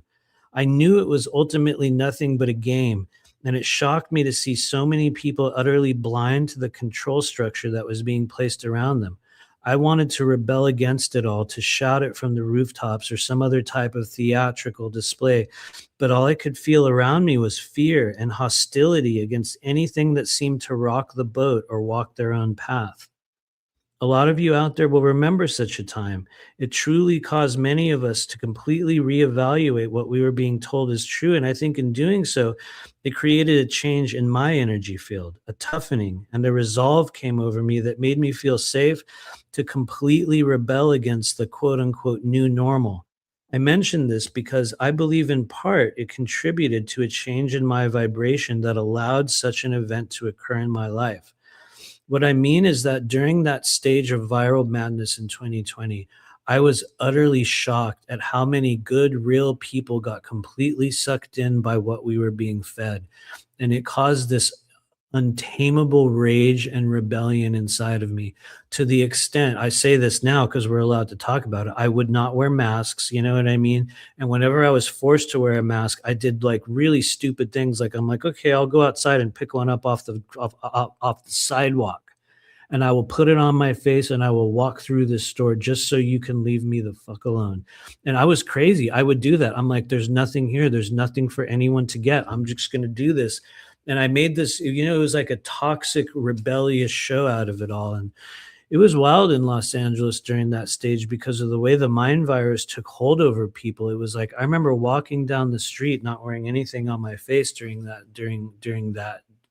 year particularly, and people that I would walk past, I absolutely I mean, with absolute truth, they would walk past and go and, like, cower and, like, literally, like, shrink away from us, and it's like, "Whoa." People were so brainwashed by what was happening at that stage, and it really had awakened this sort of, like I will be really real with it. It awakened a certain form of toxic, rebellious hatred within me for anything that was so blind that it was willing to toe the line of what we were being given. You know what I mean? I remember just like everyone else standing, in that social distancing thing, space, and I was like, "Don't you guys realize this doesn't mean any? That's not even. It's not going to. You know what I mean? How you go through that moment where you're like." Marveling at the ridiculousness of it. That was a very difficult time for me. And anyway, the reason why I'm going into that is because I think it played a big role in what was about to take place. That night, I was laying on the bed only a few feet away from the desk, an area where I worked each day doing readings and energy clearings with people all over the world. In hindsight, I think it is important to mention that living and working in such a small contained area like that can have both positive and negative effects on those who inhabit that space. I believe there needs to be a separation of sorts between our human self and the multidimensional self we interact with regularly when we do professional psychic work. For some, it is a laughable comparison, but I think of it like a surgeon who chooses to live in the operating room they work in each day. No one would ever recommend such a thing. And while it's not necessarily going to kill anyone if the proper precautions are taken, it's by its very nature not an appropriate arrangement. One thing it will do, though, is give you a constant connection with the realm of spirit, both good and bad, right or wrong. My life for the last few years had been a living example of that phenomenon, and I learned more in that period than I believe some people will realize in a lifetime. I absolutely stress that. I think that living in a 450 square foot studio apartment, everything in that little 6 feet away from literally where we slept every day was probably one of the most intense crash course training periods of my entire human existence. During that period of time spent in that one little room, I saw more people in 2 years than the majority of a lot of your favorite star seed healers have seen combined. And that's not a big flex. That's not some like, "Oh my god, you did so much more." No, I was dumb. That was not the right thing to do. I overexhausted myself. I gave myself no time off. I never had a day off. I would see 6 people a day for literally an hour straight without any breaks. I would close one meeting and jump into another one. And by the end of that period, it got so bad. There were times in which I didn't know who I was talking to. I didn't know them from a person that I had seen 3 hours earlier. And I was like, "What's your name?" What? You know what I mean? You don't even know what it is you're doing. And it's funny because at the same time, that kind of situation, believe it or not, can actually lead itself to remarkably deep work, because it's like within the process of that, the self is forgotten. And it's like this form or this sort of frequency that you continually embody over and over and over again. And it was almost as if the more I was checked out from it, the more the earth version of Matthew was not a part of it, the better it went. And it was also very, very difficult. I dealt with all kinds of emotional buildup within the body. I had, weird illnesses would come and go during that time. Like all kinds of bizarre things were taking place. And was it the best arrangement? No, but, it taught me a lot, and so, anyway, let's get back to it. As I laid on the bed that evening, I did something that had become second nature to me over the years. I began to quiet my mind and meditate, not because I was seeking answers. It was just something I did, even if only for a few minutes at a time. I liken it to the process of repeated prayer that certain religions adhere to daily.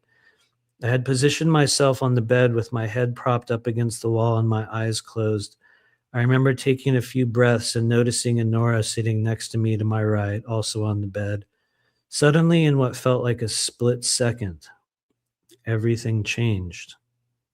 I felt a vibration enter my body, and everything became so completely still I could only feel and hear my heart beating.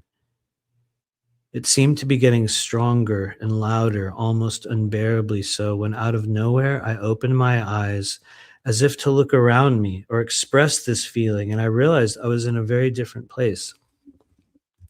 It looked like this massive cylinder or like a column had sort of come down around me, like literally the cylinder had been placed around me that stretched above and below me for an immeasurable distance in both directions. Along the inside of this column were what looked like hexagonal openings, sort of like a beehive, somewhat like a beehive, but less organic and more deliberately constructed, like a building of sorts. I could see objects or maybe even beings inside some of the hexagonal openings, but I have no idea what was contained within those spaces. It would be pure speculation on my part. It was very much like a scene had been just like came down over me, and I was inside this column and I could see these sort of like openings or like little kind of passageways in it. I mean, exactly like a beehive, yet larger and just mind blowing. One of those things where it's like you're seeing it with your eyes open. Like you open your eyes and it's there, not like, oh, I'm perceiving it in my mind's eye. Like I open my eyes and it's like you're just looking at, like, what the fuck is going on? And so the space was different than any I had ever experienced before. There was no sound and no movement other than what I could feel inside my body. It was like something had intensely increased the force of energy within and around me, and I could visibly see a vibration in the air that looked like waves mixed with particles of dust, but also completely different and utterly unique in a way I have a very hard time explaining. The air even felt like heavy water, which is a very strange thing to grasp even to this day. I was completely overwhelmed by the intensity of the beating of my heart and what, in hindsight, felt like a massive surge of blood pressure that had risen in my body. It was like every part of me was being stretched and expanded, but I could do nothing about it. I felt a massive wave of fear ripple through my body. Part of me wondered if I was even having a heart attack. It was so viscerally intense, I couldn't handle it and wanted to scream out loud, but had no control over any part of my body. And that's important to mention. Absolutely none whatsoever. The only thing I could perceive and feel was this wild heartbeat just going boom, boom, boom, boom, boom, boom, boom, boom. And it was like everything was suspended. And it's like literally you could see the air had frozen and was still. It was like this liquid sort of thing, and everything was suspended in very much like being underwater, but you're not. But you're not underwater. And anyway, here we go. We're gonna go back to let me find my space here. Place. I felt a massive wave of fear ripple through my body. A part of me even wondered if I was having a heart attack. That is real. There was a second where I was like, could I be dying? You know what I mean? It's like you feel this like this surge of something inside your body. Huh. It was so viscerally intense I couldn't handle it and wanted to scream out loud, but had no control over any part of my body. And yet, as soon as that massive wave of fear hit me, something seemed to immediately reach in and turn it down, which was welcome, but was also completely involuntary. And I do have to mention that it was very much like within a few, I don't know, it's hard to gauge the amount of time, but it was like once I became aware of how I could not do anything, it was almost like as soon as I was aware of it, this dial went and somebody turned it down. And it's almost very much like a volume dial suddenly went, like you could just feel it kind of like roll off in this weird way, which was welcome, but also completely involuntary. It was at that moment that I saw it for the first time.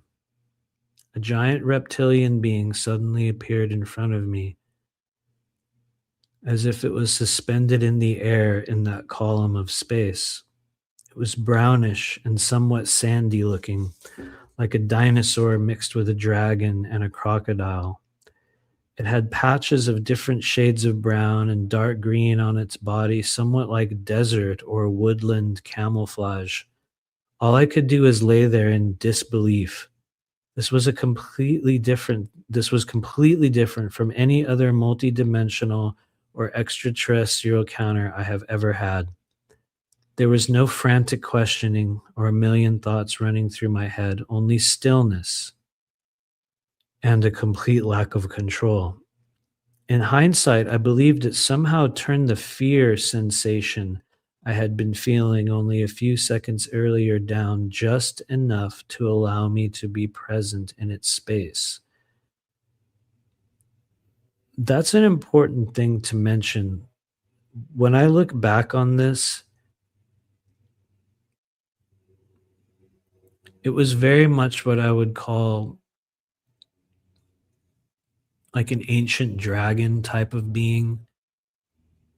Like when I think back upon the face or the energy of this being, it was different than the one that I had encountered with that woman, Alex. That was very, it was very smooth. It was reptile, like, snake-like in certain ways. And then the first time that I had encountered that guy, and I can tell you his name. I can say it. His name was Russ. The first time when I had did this session with Russ and that initial reptilian form came in, that was like pure black. It was like this black, like for lack of a better word, like demonically black, red-eyed sort of being. This was it's like an ancient dragon. It's very much like an ancient dragon. And anyway, as I watched its eyes, as I watched it, its eyes seemed to change and move in and out of horizontal and vertical patterns. And once again, I have to pause there. That was the first kind of movement that I noticed. It was as if as soon as my eyes were able to meet whatever gaze was coming out of this, it was literally like the pupils of its eye was like changing, and it would go lengthways and then sideways, and this like it was like changing form, almost like a kaleidoscope, but it was like a pattern. And it's crazy because I have heard other people talk about this, but maybe not to this extent, but it was like knowing what I know now, I believe that to be one of the abilities that some of these, maybe it's a Draco thing, maybe it's a different type of being, but I could literally see his eyes were like moving and changing in this way that just, I mean, absolutely insane. Anyway, let me get back to it. Sorry. Yeah, here we go. Here we go. All right. I watched as its eyes seemed to change and move in and out of horizontal and vertical patterns.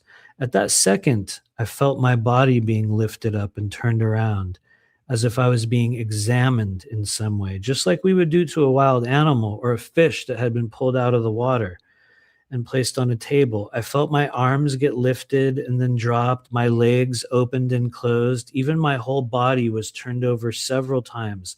Once again, just like an exam. Suddenly, I was raised up to the level of its face and watched its eyes moving in and out, like continuing this, like, it was like a rhythm, literally like a rhythm. It was at this second I was suddenly able to form a thought out loud in my mind and mentally ask the question, is this real? Who are you? You know that I've talked about this in some of the other experiences that I had had with what I believe to, excuse me, as I'm drooling on myself here, with what I had believed to be other real beings. It was like there was this, how do I say this? I'll sort of rewind and I'll frame it in a different way. It was different because I could not think a thought unless it let me. I could not move unless it let me. I could not turn my eyes to look at it until it somehow allowed me to do so. And in the midst of that, it was like I could literally feel it. I could describe it. It was like my arms would go like this, and they would like turn me over and then, look at that side, and they would, literally just like a dolphin or something that got pulled out of the ocean. They're like, let's check this guy out, flip him over a few times, look at him. And then there's that moment where it sort of picks you up and it's like boom, right in my face. I believe that was the moment in which I was able to actually have a thought, which is a crazy thing to say. I could not think. It was like everything in my mind and body was paused. And so it was at this second that I was suddenly able to form a thought out loud in my mind and mentally ask the question, is this real? Who are you? To this question, I received a reply that felt like thunder inside my body. And I'm sorry to add so much hyperbole to this, but like even to say the word thunder doesn't, it's like nothing like that. It was like a vibration of communication that somehow rang against every cell within my body. Like every part of me was like, when it replied to me, this is what he said. To this question, I received a reply that felt like thunder inside my body. Am I real? Touch me and tell me if I'm real. At that moment, I saw my hand, my left hand, mind you, I saw my left hand come up and the tips of my fingers gently touch the side of its face. I must admit, I did not consciously choose to touch this being. I always say this. It was not a yes, I will touch you. It was like, am I real? Touch me and tell me if I'm real. And my hand goes and touched it. And every single thing that occurred in this moment was completely involuntary, and I was not in control of any kind. Previous to that second, I could not even hold a thought in my head. There was a type of strength and power that cannot be adequately conveyed because I do not believe it exists within humans. I mean that with absolute sincerity. And, some of the secret space program people have talked shit to me about it. Some of the starseed people have talked shit to me about it. I honestly don't care at this point. I've heard it from enough people that I know that are authentic to help me confirm that this was a real experience that I had. And having had that, I don't think that there's anything that any human can do to fight it. Now, it doesn't mean ever. It doesn't mean it's not possible. I just mean in a situation like that, And maybe that was just what was programmed into me. Maybe that was just a frequency that it was sort of broadcasting into me. It was absolute powerlessness. Absolutely. It's like you don't breathe unless I say you breathe. You know what I mean? It was just very weird. It's a very, I can't say it's good. I can't say that, you know what I mean? But I think for us as humans, that's a type of frequency that I don't think people talk about enough unless you've actually experienced it, which is why I always get weird about people that are like, "Yeah, I fought 4 reptilians in a session today," and I'm like, "Oh, did you?" "Yes, you did, you little star seed. Good job." You know what I mean? Anyway, let me get back to it before I go on another rant here. I was absolutely and utterly powerless against this reptilian being, and it made sure that I knew it. As I watched my hand reach up and touch the side of its face, I noticed the texture of its skin felt, I would say the closest I could say was kind of like an iguana, but I would also say like the skin of a shark, because I would say I've had more experience touching a shark than an iguana, but it was like a mixture of that. It was like a texture of something that was like a shark and a reptile at the same time. That sounds dumb talking about it that way. I only say this because they are really the only type of large reptile I've ever touched other than a few lizards when I was a kid and a snake or two. As my hand made contact with this being, a very intense thing happened. I saw its eyes change shape, and suddenly I was aware of what seemed like every single thought, every moment, every piece of my entire life was being shown like a movie going by at warp speed. Just like in the experience with the spectral shamanic warriors, it was like this reptilian was looking for something inside me. Which I have to stop there once again and say, for those that were present a couple chapters ago, a couple weeks ago now, I had talked about how I had met a group of very black skinned shamanic beings. And in the process of encountering one of them, encountered a very old man, I believe, from their tribe, or a very old being, let's say an ancient being. And as I communicated with this being, or rather, it communicated with me, it was as if the way that it communicated was through, like, every memory and every experience that I had ever had, and it was like, by looking into my eyes, it had this ability where it just did this thing, maybe that's normal, where it was like all of your experiences flash like, before your eyes. And that was the thing that had happened with this reptilian being. It was like the second that a contact was made, it was as if my mind was flooded with honestly very, very personal things. Anyway, I'll just read what it says here. Just like in the experience with the spectral shamanic warriors, it was like this reptilian was looking for something inside me. It was so deeply personal. I saw moments of abuse and even sexual encounters I had had at earlier stages of my life. It went into some really weird stuff, like just places that when you look back on it, it's like, oh, of course they did. Of course they did. They wanted to see all of it. And there was nothing I could do but let it sort through my memories and play back whatever it wanted. It was deeply vulnerable and honestly not in a good way. But in truth, I still did not feel that I was in danger. I have to be honest with you. It was not the I'm going to die type of a scenario. It was absolute awe, shock, powerlessness, we could say. As it sifted through my consciousness, something else began to happen. Suddenly, I started experiencing its energy as well. Before I read the next part, I believe it's because it let me. It was almost like, now I saw you, and now you're going to see this. Suddenly, I started experiencing its energy as well. Looking back on it all, I feel that in some way it seemed to approve of something it found inside me, and a door or channel opened into this being's life cycle at the same time. In that moment, I began to see visions of what I could only assume to be its life in whatever world it came from. They were very physical beings. They lived in a physical world, even appeared to have what looked like family units or tribes. They had actually kept smaller, this sounds dumb to some people, but this is what I saw. They actually kept smaller lizards as pets that looked somewhat like iguanas or these Komodo dragons, and would even adorn them with colorful decorations, not too unlike what we might do with dogs in this world. They seemed to be completely immersed in life cycles of endless war, constant battles, and tests of some kind of resilience or determination that were horrible. I saw circular amphitheaters with tournaments in which they would gather and fight one another using weapons that looked like large tusks or teeth. The loser would then be killed and then dismembered or have its throat ripped out. In some cases, they would be consumed, and in others, they would be burned or fed to the smaller pet-like lizards.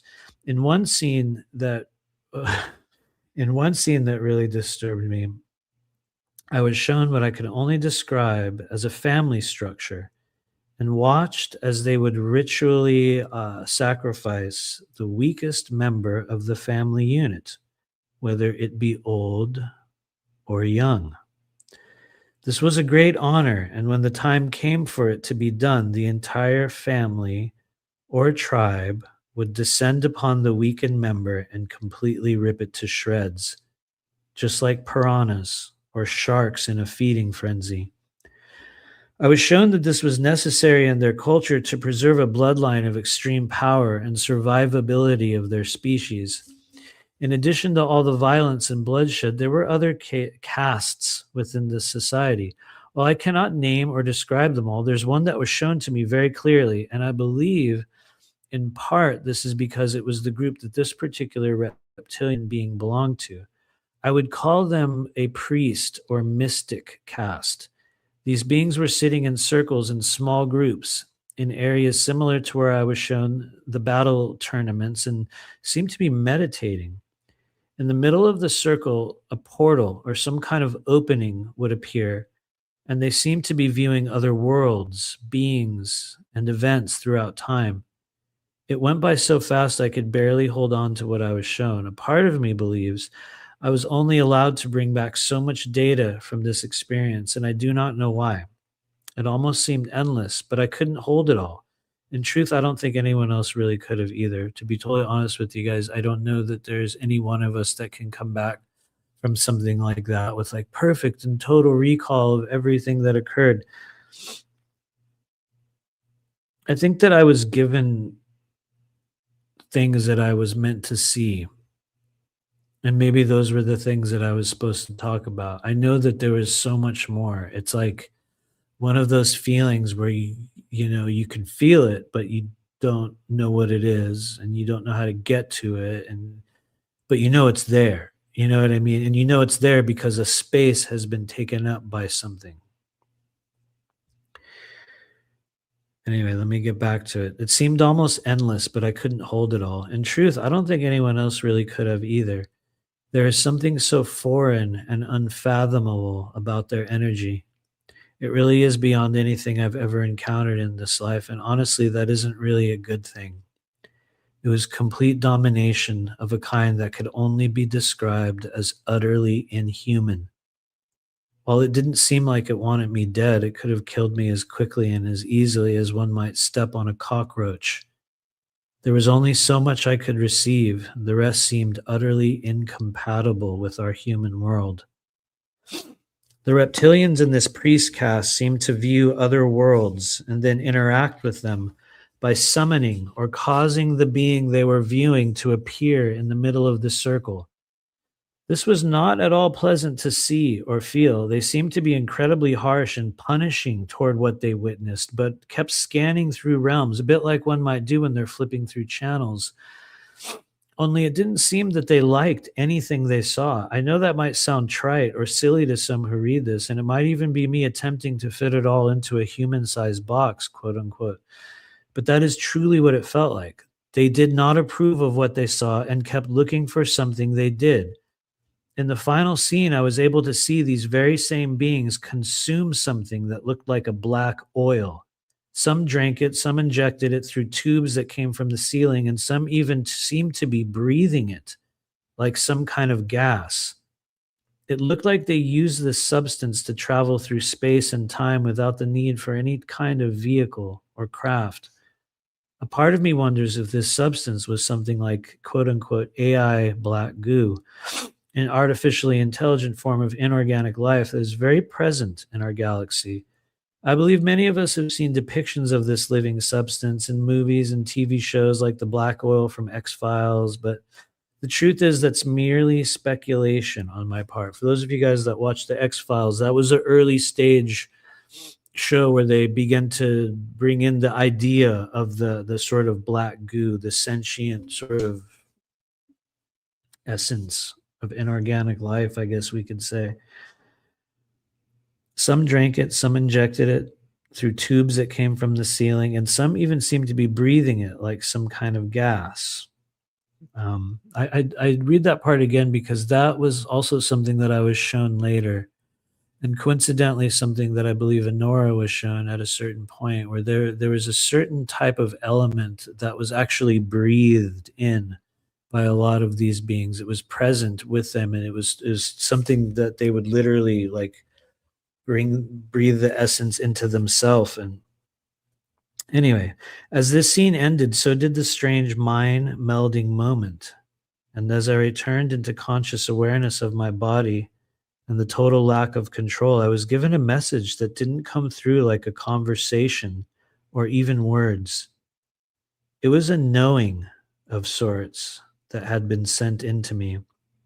I still don't fully understand it, to be honest, but it seemed like this being wanted me to toughen up, to become stronger, more polarized in my identity. It wanted me to claim some kind of power that was within me and many others, but had been suppressed and nearly bred out of our species. I saw fragments of DNA, and for some reason, my spinal column, as well as the organs in my body, suddenly lit up like a Christmas tree or an X ray image, not too unlike the initial experience with the spectral shamanic warriors in 2017. And then, just as suddenly as it appeared, it was gone. I was back in my body in that tiny little studio apartment in Los Angeles. I saw Nora sitting there on the bed, and I recall saying something like, I think I just met a reptilian. It sounds dumb because I remember it's like I said something like that. It was like dissociated from the wildness of the experience. You're just like, I think I just met a reptilian. You know what I mean? In this weird sort of like delirious kind of moment. And in the days following this experience, I spent a lot of time in meditation and internal examination of what had occurred. Up until this point in my life, I had only heard gruesome, horrific, overwhelmingly negative things about reptilians, but I cannot deny that in that moment, when we were face to face, I did not feel that its intention was to destroy, torment, or violate me in any way. And yet at the same time, I was given an opportunity to witness certain details about its life, wherever it came from. And what I saw was a truly violent, aggressive type of energy that nearly any human would have an extremely hard time existing in. As silly or ridiculous as it may sound, I felt respect from this reptilian. Not admiration, not love, but respect in some way. It seemed it was given only after witnessing what was inside me within the myriad of experiences it forcefully extracted and played back within my consciousness. It left me with a feeling that some will say is childishly naive. I believe he or it approved of what he saw and allowed me to be in his presence. I'll pause there um, to check. Where are we? I'm going to look at all your questions in a moment. I see everybody talking. I want to get through this, and then we're going to do a little bit of questions at the end. We've got 3 more pages, which is weird. I have to admit, I know hardly anybody watches this channel at this point, but a lot of you guys have heard me tell this story before. Some of you haven't. It literally changed me. Straight up. Literally changed me. Looking back on what I witnessed of this priest or mystic caste of reptilians, I can only assume that I had been one of maybe countless beings they had viewed or watched from their dimensional plane.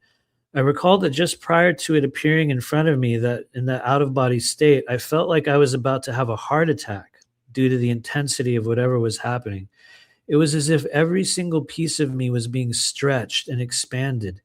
It created an absolutely terrifying primal fear response in the body that is unlike anything I have felt since. I believe that he chose to lessen those effects on me so we could interact in some way. While some might take a small bit of comfort in knowing that, it still doesn't take away from the fact that during this entire experience, I was absolutely aware that I was not in control in any way.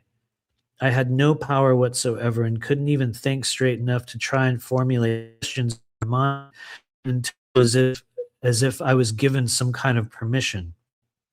Some will say that type of complete control is inherently evil, and that may very well be the case. I do not know if I even had free will in this experience. I was instead forced to endure and allow certain pieces of information to be viewed inside me in a way that many would consider a violation of their sovereignty and personal space. Some of you may judge me for this, but in truth, if I could experience it all over again, I would absolutely allow it all. In fact, I would welcome it with respect and gratitude for them even being willing to notice and interact with me in this strange physical world. And I mean that with absolute sincerity. In the weeks after this occurrence, I did notice certain changes begin in my life, but they were different from when I had encountered the mantis beings and the spectral shaman. I think that each time we actually come into contact with a higher dimensional form of consciousness, whether good or evil, it will change you in some way. Sometimes that change is momentary, and in others, it can become a permanent part of who we are. Their very vibration alone can cause odd effects on our moods, behaviors, and consciousness. I noticed after this experience, I began to become much more aligned with my own masculinity.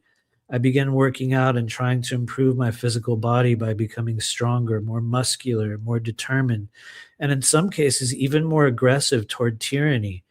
It was very much like a bit of its vibration rubbed off on me, and taking into account the telepathic knowing it downloaded into me as that experience ended, I believe this was something that I was being advised to embrace.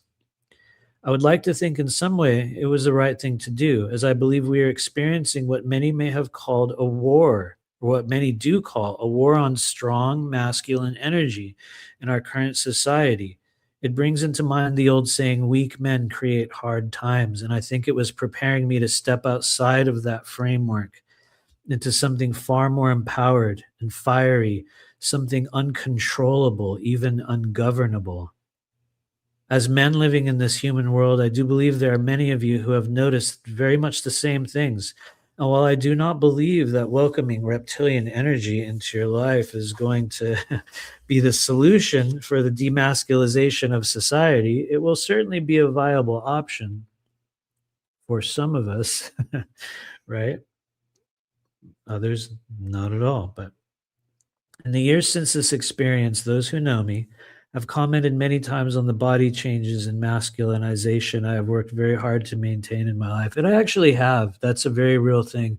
I noticed around age 42 to 45, like I could just feel it. You know, that stage comes in where you're like, okay, I know now this is a thing I have to maintain and sort of continue to work with within my body. I believe this experience caused me to take that part of myself more seriously, to embrace the animal instincts and fire within me in what I truly hope to be an appropriate manner. I've met other men and women since who have experienced very similar changes.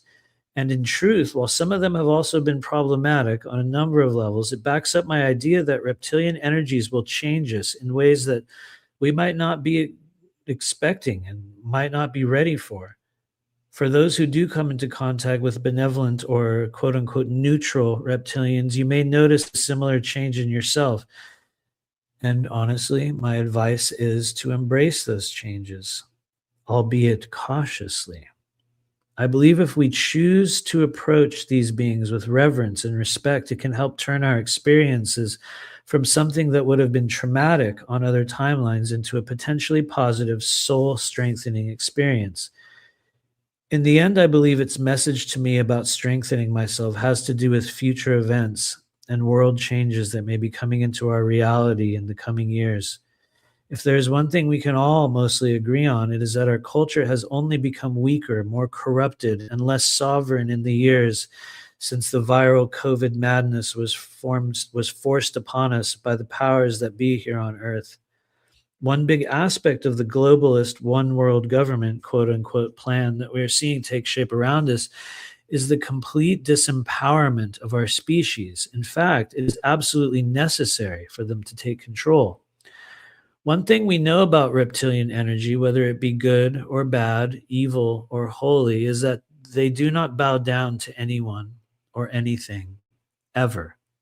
Yes, in many cases throughout our galactic history, this has led to great cataclysms and upheaval, literal genocides of entire species over time, and it is a truly horrific thing to behold. I believe that a big part of the so called path of ascension, quote unquote, or what we would even call soul evolution, quote unquote, of the reptilian collectives also involves righting certain wrongs and helping lesser species evolve into their own sense of power that may have been taken away or even bred out of our bloodlines over history.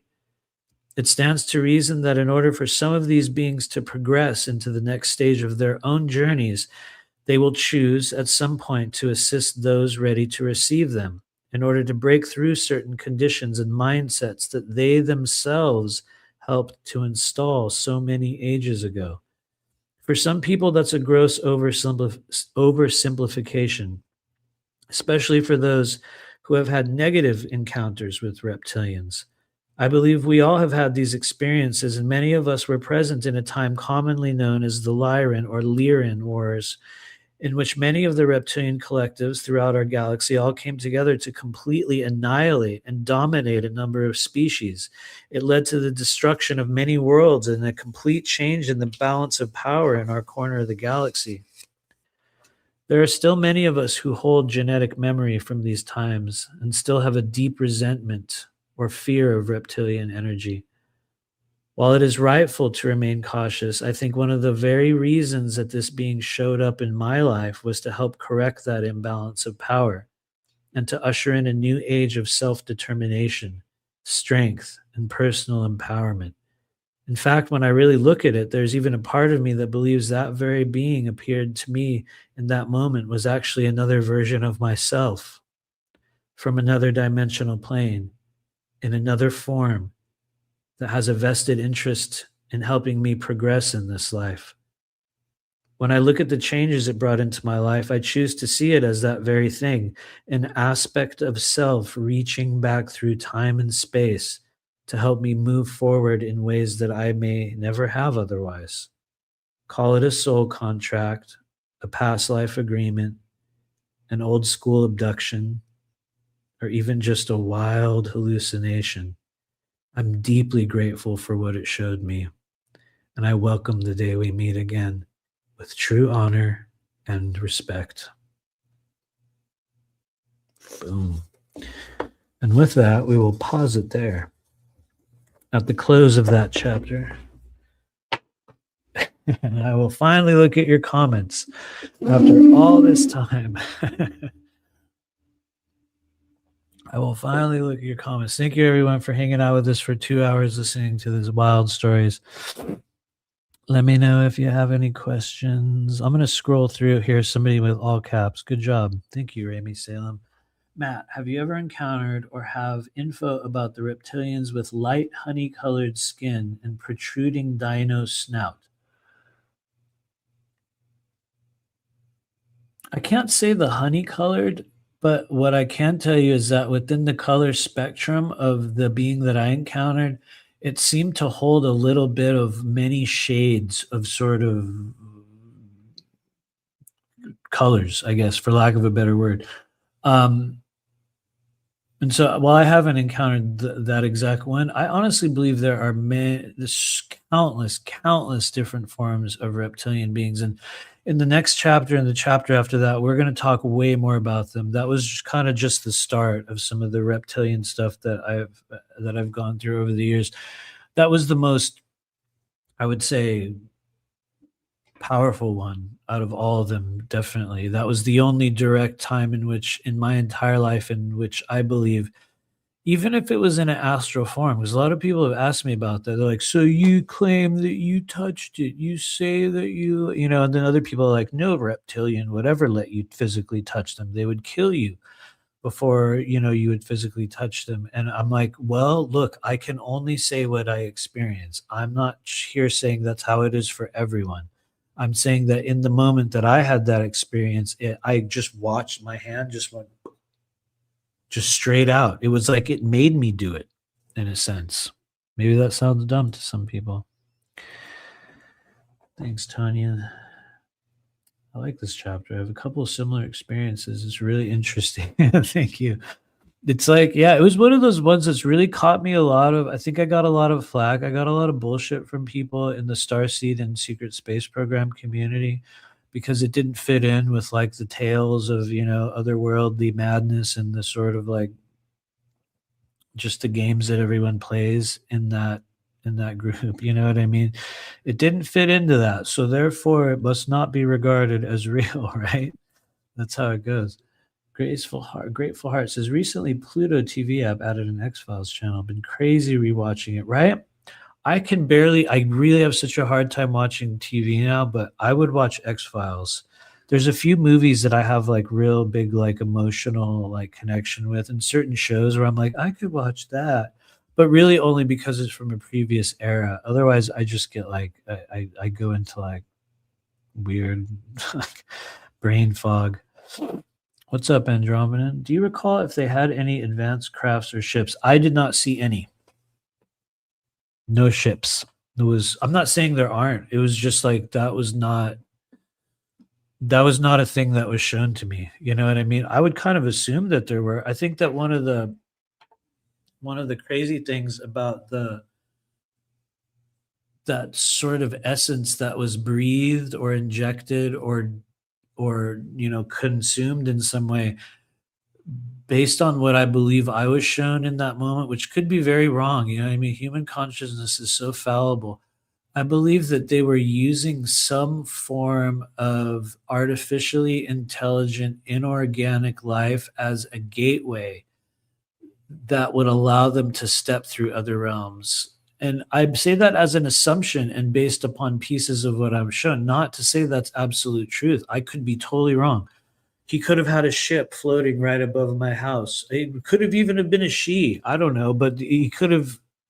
It's funny. As soon as I say that, it's like, no, it's not a she. Anyway, it could have literally been a ship above my house for all I know. Maybe, you know what I mean? Which would be kind of cool. That would definitely be cool. Anyway, let's see if there's any other questions. Here's another one from Andromeda. Thank you for your questions. Who do you think the Dracos or reptilians are afraid of, in your opinion? That's a good question.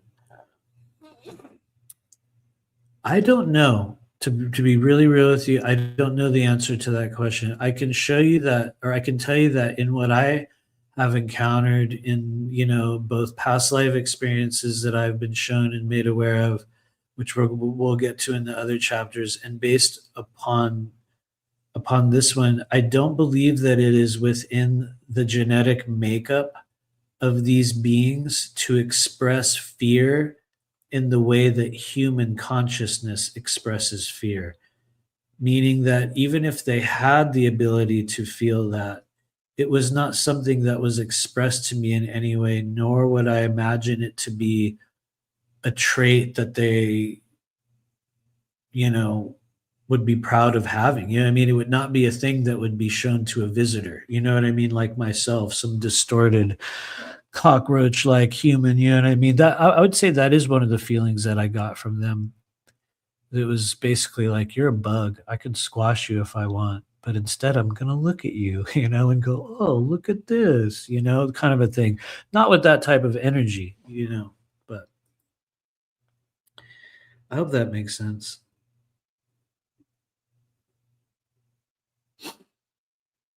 Let me know if you guys have other questions. I'm scrolling upward in the chat. I'm going the opposite direction. What's up, Holland Sass? Yep, I was in LA then. What a crazy time. Also ignited rebellion, right? And getting ostracized by community. Tell me about it, man. I took it too far. I really did. I took it too far. But you know what? I think that's what I was gonna do at the time. It was just for people that could read energy at that stage of our journey. And it's still weird talking about it on YouTube, so we'll do it carefully. But for people that could really, that I think were really aware of the energy, even if you didn't know that's what you were doing, people that could really sense what's true and real could look at that and go, what? No, that's not, it ain't real. I mean, I'm not saying it wasn't real. Well, you can go look at recent disclosures by the World Economic Forum that actually explain the true meaning behind all that, but I'll let you do your research on that one. Some of you guys already know. And honestly, there was even the stage in the beginning when it first kicked off, and I remember it like perfectly. There was this press conference they did right at the beginning of the sort of madness, the wave of madness, and it was with Trump, and actually it was with Mike Pompeo at the time. For those of you guys that remember Pompeo, now he's on like what is it? He's on Ozempic, so he looks like a skeleton. But it was the bigger Pompeo at the time when I think he was director of national intelligence or something along those lines. And I remember he literally said at the very beginning of the journey, "This is a live action experiment." They told us from the start, and it was like everybody missed it. And I was like, did I hear what I just thought I heard? And nobody else ever mentioned it. So I was like, maybe I didn't hear that. Maybe I didn't. You know what I mean? But I swear to God, from the very beginning, they were telling us. They were telling us from the start. Anyway, I'm going to go down to the bottom of the chat now. Thank you for all your questions and comments. Missy Time says Daryl James poked one in the eye. I know. I have been blessed to have extensive conversations with Daryl at his house talking about all that stuff. We even got to hear a few chapters of a book that he was writing at a time. I don't know if he's still writing it, but it was fascinating. I have a deep respect and admiration for Daryl's testimony. I think he's one of the people within the overall milieu of secret space people that I believe, because of the uniqueness of his story and the ways in which it diverts from the overall sort of like set pieces, the plot, moments that everyone has to stick into their tail. I think because his is so different than a lot of people, that it adds a lot to his authenticity as an experiencer of these like time-based anomalies or certain types of trauma. And I don't know. I really enjoyed Daryl. Daryl's actually been a very, very good friend, to be honest with you. When many people haven't, Daryl was one of the real ones. And so anyway, thanks everybody. Let me know if you have any other questions or comments. There's no need to have any more, but just for those of you guys that seek further clarification of anything that I'm talking about, I'm going to go really far up in the chat, because earlier I saw a bunch of stuff and I was like, I'm going to comment on that later. I'm going to go back to it. Oh, here's one from Renee Nagel. What's up? When I was doing a session with a marital couple and I put rose oil on the bottom of the woman's feet, all right, this black smoke plumed out from around her energy fields. Yes, that is a very, very real thing. As a very, very real thing. Oh, and her husband saw it too. So that honestly, that's very cool. When you have, well, maybe not cool, because I think when I had a moment like that was, I guess, what some people would call ectoplasm or something. It was like we all saw it. It was a group of people like right there in the moment. And it's like, you see this, I see this, we're all looking at the same thing. This is not fake. We're all seeing it, or we're having a group hallucination. So it would make sense that her husband would, perceive it as well, because to me, I think at some stages when those forms of life actually show up on the earth plane, it's so powerful in the moment that, people are going to see it. They're going to feel some kind of stuff. It doesn't mean that we're powerless against it in every case. I think for me, I had some moments where it was like that was what was needed to be shown to me. I think that was the way it was supposed to go with that first guy, Russ, and with Alex. You know what I mean? It was like I was meant to be shown that there was a limit to the power that we had as humans. It doesn't mean that we couldn't do anything about them. It just meant that the way that their energy presents to take it on full force would just be ridiculous. There was other techniques, other ways. And it sounds like based upon your comment that you were one of the people that were like, well, let's get to the root cause. Let's get to the root, the place within you that's metastasized that gives this being something to grab onto, because I think ultimately that's what it is for a majority of people that do get a real fully formed sentient energetic attachment. It's not that they just hang out because they're like, oh, I just saw you walking down the street and thought I would come over and attach myself to your life and cause untold amounts of drama and trauma. It's not like that. It's because we will have some form of a thing. I used to use this phrase a lot back in the old days.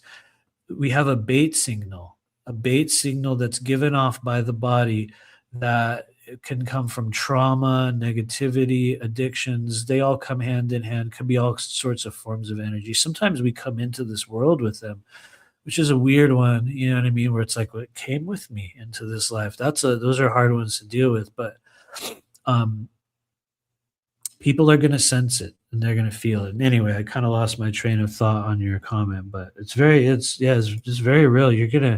You'll definitely see that stuff, man. And you hang around long enough, yeah,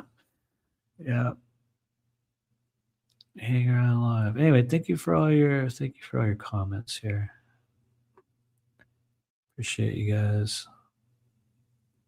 What's up, Aaron C? Rolling through earlier. Thank you for being here. Missing times as I tried to get my library to stock the book. Yeah, thank you, Aurora Diamond Heart. I appreciate that. I don't know how this book. I'm not saying like thousands of copies have sold, but every single month people are still buying it. It's kind of a crazy thing. I'm not massive numbers. I'm just saying I'm shocked that like even without any promotion, people seem to find it. There's been a few months where we've sold like 50 copies. There's been a few months where we sold 3, and then all of a sudden, other people will. Yeah, it's a very strange thing. I don't know the algorithm on Amazon that makes those things viewable. I would imagine it's maybe just me talking about it, and a few random people are like, okay, you know. But anyway, Androman says some higher class Dracos use magical for needs, both good and bad. I would say yes. And then there's that statement where they're like, any technology sufficiently advanced will appear as magic to those in a lower, you know what I mean, in a lower density, or like those coming from a place of lesser knowledge. Technology in and of itself will be seen as magic. So maybe it's magic, maybe it's technology.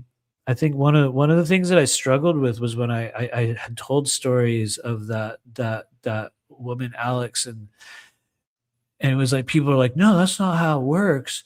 So you see these reptilians, they just change their form, they just change their form. And I was like, look, maybe they do, maybe they don't. I'm not an expert in it. What I can tell you is that one of the most credible and real people I had ever met that came to me with a totally organic experience seemed to believe that it was coming from some black cube that they wore around their neck, and they all had them. There was other things. Wow, a lot of other stuff that she had told me about them, which it sucks because here I am talking about it publicly, and I'm realizing that, just for the sake of anonymity, I can't really go into all of it. But that one was a very strange one. I would say that one kind of defied, I would say, a lot of maybe what I had thought the way reptilians were going to show up, because it really wasn't like some ancient dragon. It wasn't like some Draco. It was a very smooth, Like, that's one of the best ways I could describe it. It was, like, smooth and refined, you know what I mean? Like, almost like a true hybrid. It was I would imagine there's parts of it, had, humanness, like, within it, and it was crazy. Very, very, very interesting. Very, very similar to an ancient serpent-like being. When in the researching and kind of talking about this over the years, people have referenced Nagas, and could very well be related to the Nagas. I'm not exactly sure. There was not a race given. There was just, hey, this reptilian hybrid. Um, anyway, I could go on and on about it, but we won't. It's been almost 3 hours. It's all good. Hopeful Art says, it sounds callous to say, Matthew, but I never felt more alive. Right? I never felt more alive than when it was at its height and everybody was on lockdown. I went everywhere and did everything. I was outside more than I had ever been. You know what? We were too. Absolutely. During the lockdowns, we went on walks every night, like, just walking throughout LA, and it was crazy during that time. Honestly, while I did have immeasurable rage toward people that just seemed to be like, the term useless eaters, like, they say it's like this, therefore it is. You know what I mean? Like, okay, TV told me to. You know what I mean? Type of thing. Well, I did have a lot of rage about it. There was a lot of freedom. And it's funny because during that year, we sort of during those 2 years, 20 and 2021, we traveled more than we had in years prior. It was so in a way, I definitely feel you on that. I think one of the craziest things was I remember during like the height of it, walking through like the most urban inhabited parts of Los Angeles, like near like, like La Brea and like Wilshire, who people who know that area will be like, yeah, totally. And literally seeing coyotes walking down the street. Straight up. Multiple times, coyotes just chilling out there. And you could tell they were walking around the streets during that lockdown period, like, what is going on? There was like, I remember we saw possums just walking down the sidewalk, you know what I mean? Raccoons, like all of the weird little secret inhabitants of Los Angeles came out during that period. And I don't know, honestly, it was really, really cool to see it. I think that was one of the periods where I had done the most work. For those of you guys that have heard me talk about, one of the techniques that I use and that we talk about in a teaching sense when we're learning to read energy has to do with this thing that you can do where you just walk through a neighborhood at night. You just walk down from house to house and you just pause in front of each one. And you don't have to make a big deal out of it. You don't have to examine it and like look in the windows or anything. You just pause and you look at each dwelling place and you breathe in and you just notice what you notice. And you do it over and over and over again. And during that period of time, it was like I got so much data because people were crammed in their houses. They were stuck there, you know what I mean? And it was like all of the emotions were shooting out of the windows and all these experiences and just so many things were present. And it was like what I call a target-rich environment. And man, it was like it was almost more alive in a sense because it was as if a lot of the chaos had been removed from the streets, and then suddenly it was like only the things that were left under the covers were present. You know what I mean? Only the things that were, normally came out in the wee hours of the morning. Suddenly they were coming out. It was honestly it was I do agree with you, Hope. There was a strange beauty within the midst of it. Kind of like when the riots kicked off, and that was that 2021 or 2022, whatever year they had all the big riots. And we actually lived right around the corner from where the riots were. We just walked like down to Wilshire and went way up the road, maybe like a half a mile or so, maybe a mile at the most, walking up Wilshire, and boom, there was like all these riots. And I remember during that stage, there was so much fear and uncertainty, and I was like, "Whoa, this is deeply exciting," because like, we could just watch it all unfolding, and some people will think that's a stupid thing to say, but honestly, it was wildly exciting. We saw, the pallets of bricks get dropped off, going like, why would you put bricks there? What are you gonna do with those bricks? There's no construction, We saw in the midst of the riots, cars pull up in the middle of all of these protesting people and open up their trunk of their car and dump out all kinds of, like, literally a stack of baseball bats and golf clubs literally out of the trunk of this car in the middle of the riot. And it was like, whoa, they're dropping off weapons for people to use. I mean, I saw it with my own eyes, and Nora was there. We literally watched it. We watched it happen. And it really tripped me out, the amount of kind of theatrics that were behind it. I've talked about this in the past, because during that stage was when they first started, doing the tear gas on everyone and dropping the smoke and gas out. And what's crazy was, during the initial riots in Los Angeles, we were there. We were right there, standing in the midst of the crowd, and they dropped tear gas down on everyone, and it was fake. It was literally fake. It was just some kind of like gas, not even gas. It was just smoke, and everyone was like running away from it, coughing, and like, and I was like, wait, what? Dude, I just got a full breath of that stuff going past me. It's literally just smoke. And it was like people were acting like it was tear gas, and I remember going like, "Wait, what?"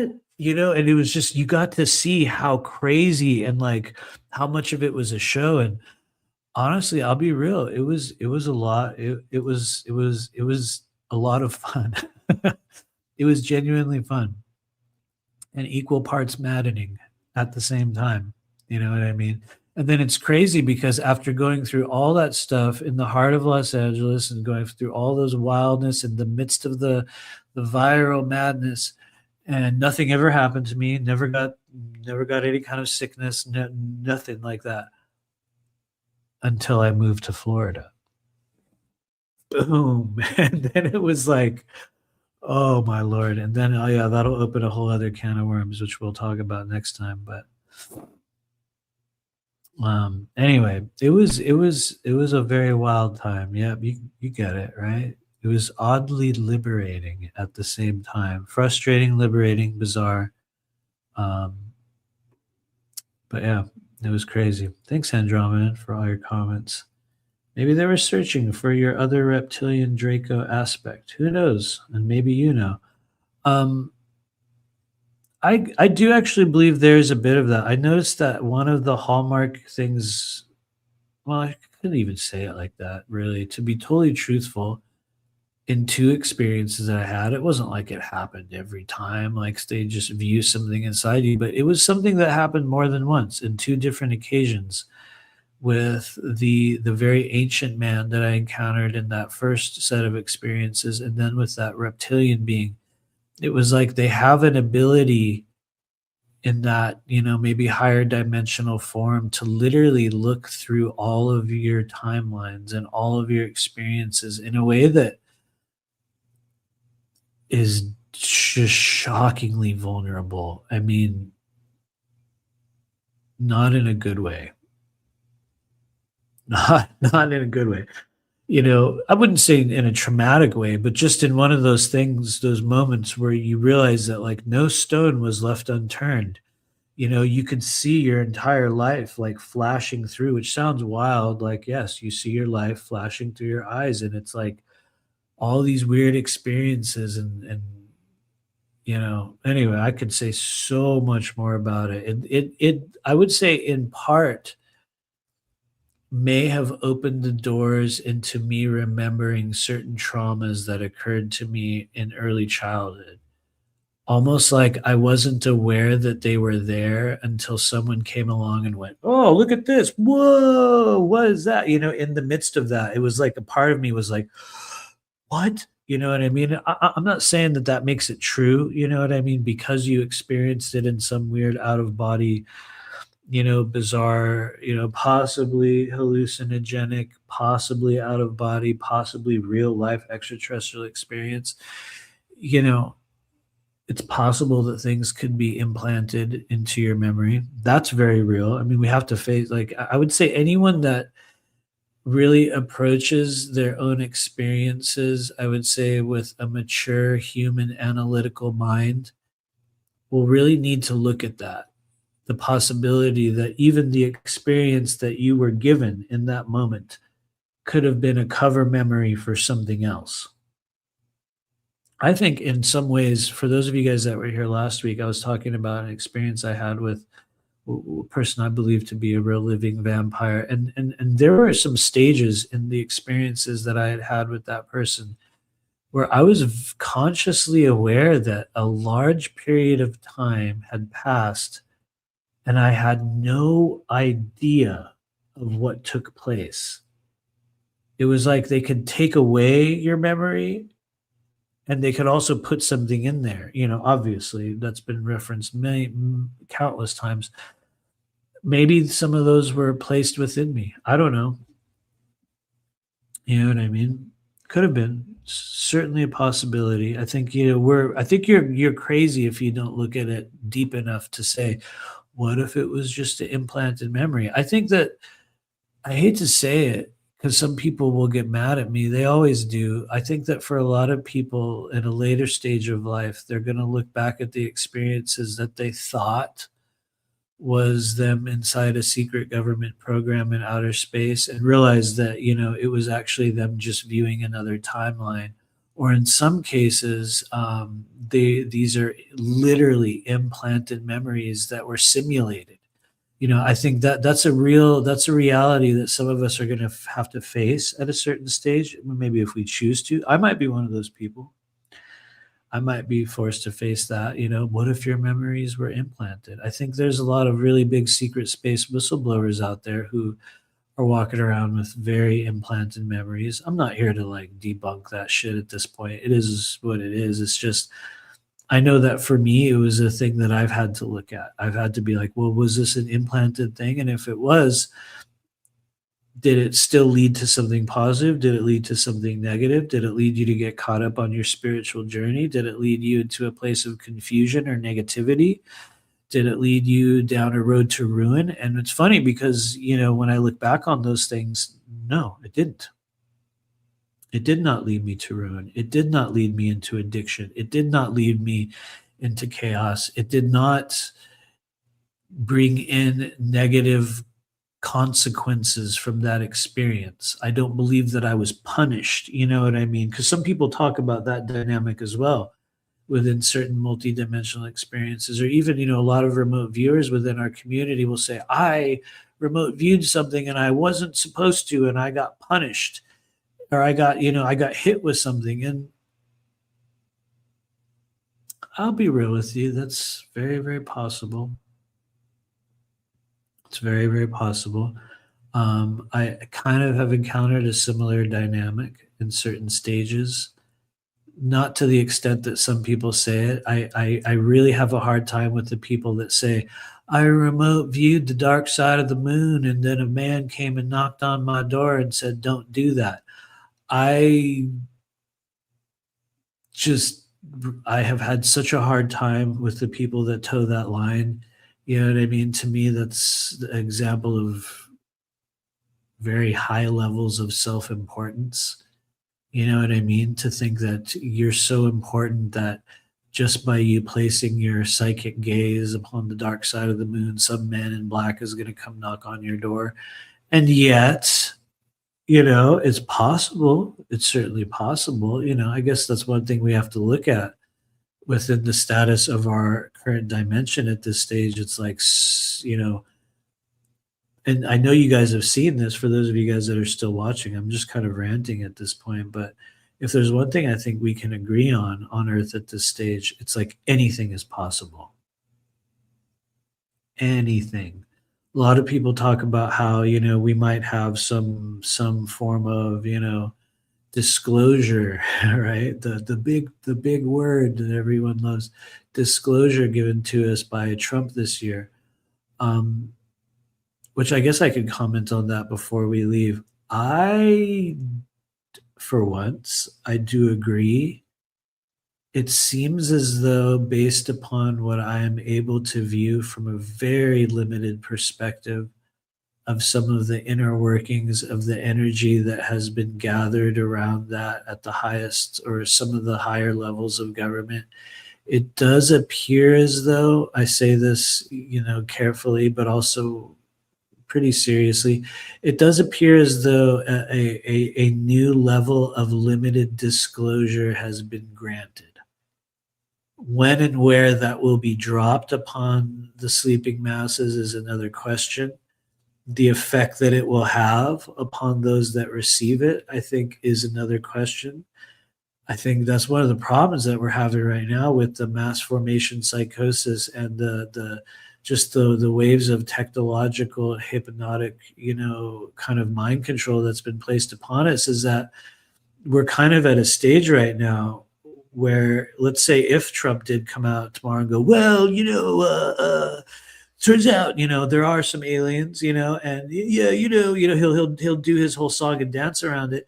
And I think what'll happen is that when and if that moment does come in the coming months, it'll be used as a distractionary device on one hand to take away from other disclosures that are going on about other things in the world. And I think it'll also be a very distorted kind of governmentally sanitized version of disclosure that ultimately comes with another kind of hook or a sort of, an agenda underneath. And that is that I believe the limited ways of disclosure that will be granted to us in 2026 and 2027 and beyond will be sort of hijacked or used as a tool to further the one world governmental structure that is being placed in, almost like they will give us a truism, quote unquote, and then they'll immediately distort it and turn it toward this thing over there. You know what I mean? And for your safety,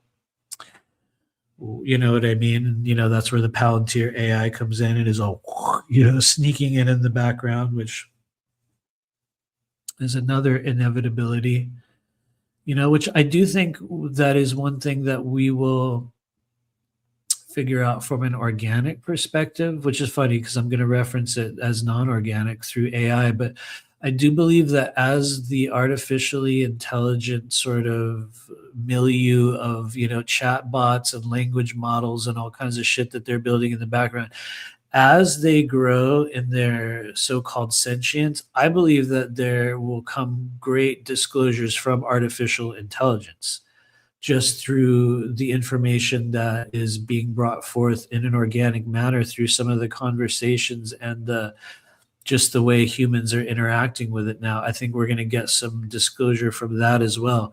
It's just that also comes with a lot of agenda. You know what I mean? That also comes with a bit of a twist. That also comes with its own version of the 80-20 rule. You know what I mean? 80% bullshit, 20% truth, or the other side. 80% truth, 20% bullshit. You know what I mean? It doesn't really matter what the ratio is. I think that will eventually hit some sort of critical mass and a bunch of, commonly known yet hardly spoken of truths will suddenly just become known. So it's almost like when we receive these layers of disclosure announcements over the coming next 2 to 3 years, even though they come with a different agenda, it's not going to be the shock and awe that everyone thought, which I know that's been discussed ad nauseum at this point, right? It's like, even if they told you aliens were real tomorrow and, Trump, announced it, everyone still has to go to work. You still got to pay bills. Yes, they'll still say, yeah, aliens are real and got to file your taxes. You know what I mean? And I think the sad part about it is that a lot of people will just be like, oh, yeah, anyway. You know what I mean? Meanwhile, a lot of people in the communities that have been tracking it and following it and absorbing it and consuming it for all these decades will be like, there we go. Or will we? Or will we? You know what I mean? That's the big question. Will we? Will they accept it? Will they take that as the false version of disclosure, or will it, lead to something bigger? I mean, I think really anyone that I think has ability to look at the timeline with even a fraction of awareness will see that it's an inevitability. The truths will become self-evident, right? Right? You guys know that statement at a certain point. So it'll all come out at a certain stage. I guess in the meantime, we get to watch what looks like some more shades of World War III or four. Get ready. You'll hear more in the coming days. But anyway, I'll check if there's any other questions before we roll out of here. We are still live. I know it's almost 3 hours, right? There we go. Sorry, Goddess Essence Energy. Or maybe that's a good thing. I know the longer I stay on here, the less people will ever see it. So it's, that's the algorithm for you. Holland Sass says, in July, when the Clintons take the stand, will they ever? Will they ever? Because we saw they rolled out the fake Ghislaine Maxwell, right? You know what I mean? I don't know for those of you guys that have seen that or not seen that. They rolled out a body double of her. You know what I mean? Which is wild. I also think it's crazy how Epstein is now the scapegoat for every single conspiracy theory ever now. You know what I mean? It's kind of weird, right? Right? You guys got, I mean, somebody out there's got to look at it with like a sensibility and go like, huh, that's weird. So you're telling me this one guy, he was behind everything, all of it? I don't know. I mean, I'm not here to call bullshit on that, because these are important disclosures for the world to be able to receive, right? Right? The dark underbelly that has been present with us this entire time will eventually be revealed. That's part of what's happening. But it's just weird how all of a sudden it was all just this one guy, right? Or he somehow created, he did 9/11 and he did this and he did that, you know what I mean? It's kind of weird. And he did Q. And for the record, I'm not saying that I believe those things. It's just for, I guess we could call them the quote unquote noticers. For the noticers out there, it's like, huh, interesting. Kind of weird how that happens. Very convenient, too, right? Very, very convenient. Oh, it was actually this guy. He's dead. Or is he? That's the fun one, which is another fun one. Sorry, we're just sort of hanging out as we almost hit 3 hours here. That's also a fun one. Is he dead? Is he alive? And I think because we're seeing such a cult of personality rise up around Epstein in the wake of these files and disclosures coming out, and if you go on Twitter and watch all the the AI movies of him now, it's perfectly planned. You know what I mean? It's like perfectly, all of the pieces are put in place to create the maximum amount of uncertainty, right? Some would say, well, that's because they want us to know that he's still alive, right? Some people out there will be like, well, obviously, right? It's because they want us to know he's still alive. And then other people will look at that and go, well, yeah, perfect. Create this plausible deniability of maybe he is, maybe he isn't. You know what I mean? Maybe he's still behind the scenes running all these things. You know what I mean? Maybe. It's like that perfect, it's like the perfect ingredients for the longest lasting mystery or the longest lasting scapegoat identity that anyone can place blame upon. And it sucks because, at the same time, there's a lot of rightful blame that should be placed for horrible atrocities, right? Horrible, horrible things. It's just interesting to note. I think sensible people that really read energy and feel into it will also be like, really? Kind of like, and I guess the last thing I'll comment on here today, because it's a very mainstream thing. I'll admit, I do actually watch portions of mainstream TV news. I definitely do.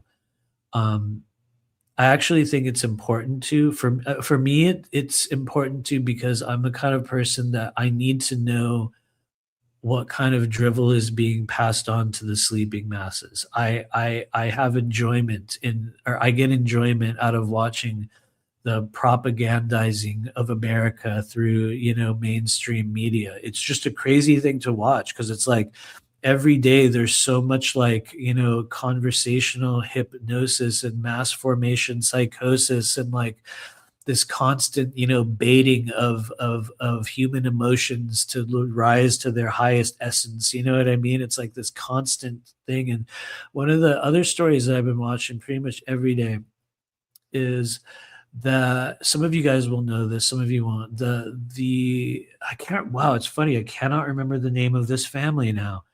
Whoa, some of you help. Somebody out there can help me, but the mother has been kidnapped. They live in Tucson, Arizona, and they're all over the news, right? On every channel, right? Suddenly their mom was taken, and man, I'm just going to be okay. Guthrie, there we go. Samantha Guthrie or something like that, or Savannah Guthrie, who works for NBC. I've been watching the sort of trail of insanity that has followed in the wake of her, missing mom's case. And oh my God, for those of you guys out there that are on your own path of developing intuitive discernment, for those of you guys that are reading energy and you're watching these things, to me, this is the perfect opportunity to build intuitive discernment. And I'll tell you why, and it'll be an opinion. Because everything they're telling you about this woman's missing case is absolute, utter bullshit. It is completely contrived, completely created by media. My personal belief is that the family knows exactly where she is. They've known where she is for the entire time. My belief is that the daughter was even complicit in the disappearance of their mother. No, I'm not saying they killed her. I'm saying they are complicit and they know who it was. I even believe, and I believe that you don't have to be a psychic to see this. For those that have actually followed this case and watched the sort of even the moments that they've shown from the ring camera, it's like people cannot believe their lying eyes because what do we see at the fucking doorstep? 3 adult children. What do we see in the videos? 3 adult children. When you look at the ski mask they're wearing, you can see this is a woman's eye. This is a woman's hand. The body shape are females. The third one, which I don't remember if there was a third one specifically in the videos that they showed, but it's like if there was ever a time in this life where they were showing you, we did it. It's us at the door. You know what I mean? It's her literal children on the video. It's them going to the door. And it's like everyone out there is, dancing around it. And yeah, I've been seeing other people reference it as well. And, people on X are figuring it out and they put the image right over the, you know what I mean? That all of the internet sleuths have already figured out that the family's complicit in it. But it's just such a funny, wild thing to watch it kind of play out as I drew on myself here at the end of our live stream. For those of you guys that are building your own intuitive discernment, if you can stomach watching mainstream news for a little while, I invite you to today or tomorrow or sometime this week, just, go on one of those channels and just watch one of the videos where they're like, the missing family, the Guthrie family. And, just every single detail about the entire case is an example of something that has been manufactured and with the express purpose of creating maximum confusion, maximum doubt, maximum uncertainty, and yet to also give the air of competency by a doting and well-attentive law enforcement group, whether it be the sheriff, whether it be the FBI. They're very careful to show you the images of them walking down the streets, looking in the bushes. You know what I mean? It's like, look how hard we're trying. It's crazy. Anyway, I'll shut up on it now and just let you guys watch it in your own, or maybe you're already aware of it. Maybe you don't care. I know for some people it's really hard to watch, mainstream news. I'll admit it is. Unless you're sovereign within yourself and you can sit there and treat it like entertainment, which I do every day. and it is very entertaining. But anyway, just excellent, excellent. It's like training ground for those that are trying to build higher intuitive discernment. You can watch a few of those videos and you will learn firsthand what the energy of portrayal, deception, and just willing suppression of truth looks like. You can see it on the faces when they do their little, please bring back our mother. She's sweet. There's all this blinking. She's sweet and kind. Talk to her. They do this thing to humanize it. And yet, for those with eyes to see, you can watch that video. You can go back and find it and watch the video where they do the message to the kidnappers. And it's like, oh my God. For those with eyes to see and ears to hear, it's just like you will watch them sink themselves in the process. And yet at the same time, the last thing I'll say on it is that I think everyone knows that it's going to go on forever and will show up as being totally inconclusive. In fact, in the coming weeks or months, when a greater next propagandized story comes along, that one will just fade away. It'll go away, just like Luigi Mangione, who supposedly killed that healthcare guy and the whole story around it, just like the guy that shot Charlie Kirk, the trans killer, and all that stuff. It's like next week a new story will come out and no one will care anymore, and that'll just fade away. And anyway. Robin Lee says, what is the purpose, though? The purpose, though, is to create mass confusion, to basically remove the culpability from whoever it was that took this woman. You'll notice that I think they have heavy connections with the Clintons. I haven't looked into that part as much. I've watched a couple of videos about it and just kind of skimmed through it. And I also believe that the newscaster herself, Savannah Guthrie, is part of the Baphomet blood cult. Absolutely. You can see it on their faces. It might not be that one exactly. The first thing I was shown was that the family is also linked to something similar to, for those of you guys that remember the Nexium sex cult with Keith Rainier and that woman that was on the television show, similar to the Epstein and Ghislaine, like relationship. I'm pretty sure that the family is linked with something like that. Not that exact thing, but something along the lines of one of those kind of behind the scenes blood cults that many in entertainment and media are involved in. And it's not that it's all just one club. I mean, everyone knows this at this point. It's not one specific big club. It's many smaller clubs all kind of connected together into one overall larger kind of body of individuals. It's really just about maintaining power, deception, exercising their will upon the world. And in certain cases, as we know, like with Gates and other people, they will allow people that are kind of like low hanging fruit to go through a certain process. In some cases, it'll be similar to the embarrassment ritual. In other cases, it'll be a different type of ritual in which one is made to appear at their most vulnerable state in the public eye. For some people, they would consider that a punishment by those groups. Other people would, consider it something that they willingly allowed. I'm not sure what the truth is on that part, but I feel that a lot of that's hidden within their energy, and people that watch it will see it. People that will go through and do, research on these people and these families and their connections to other people in power will inevitably see like, so they're just linked with some of these other people, right?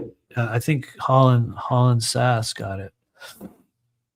Guthrie husband was a Clinton fixer, right? Exactly. And you also know how it is. Anytime someone rises up into the next echelon of those areas of society, a sacrifice must be done, right? It's real. Sacrifice must be done. I think Kanye was a really good example of it, you know what I mean? When he kind of came out with his, manic stories about it, and many other people have talked about it. You either lose someone in your family, one of your kids has to become trans, you lose one of your children, or something like that along those lines. Those are the hallmarks of it.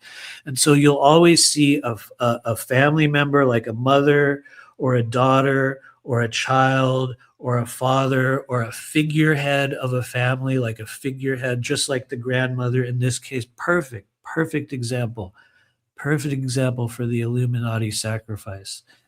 And some people would say that's callous. Some people would say, how do you know? I think honestly, anyone with discernment at this stage is going to be able to look at things like that. And even if you can't tell exactly what's going on underneath, you're going to be able to tell that it's not anything that you're being sold on any level. It's just like they're literal lies over and over and over again. It's wild because you watch people just drink it in, just drinking it on in. Boom, like P. Diddy. Totally. Boom.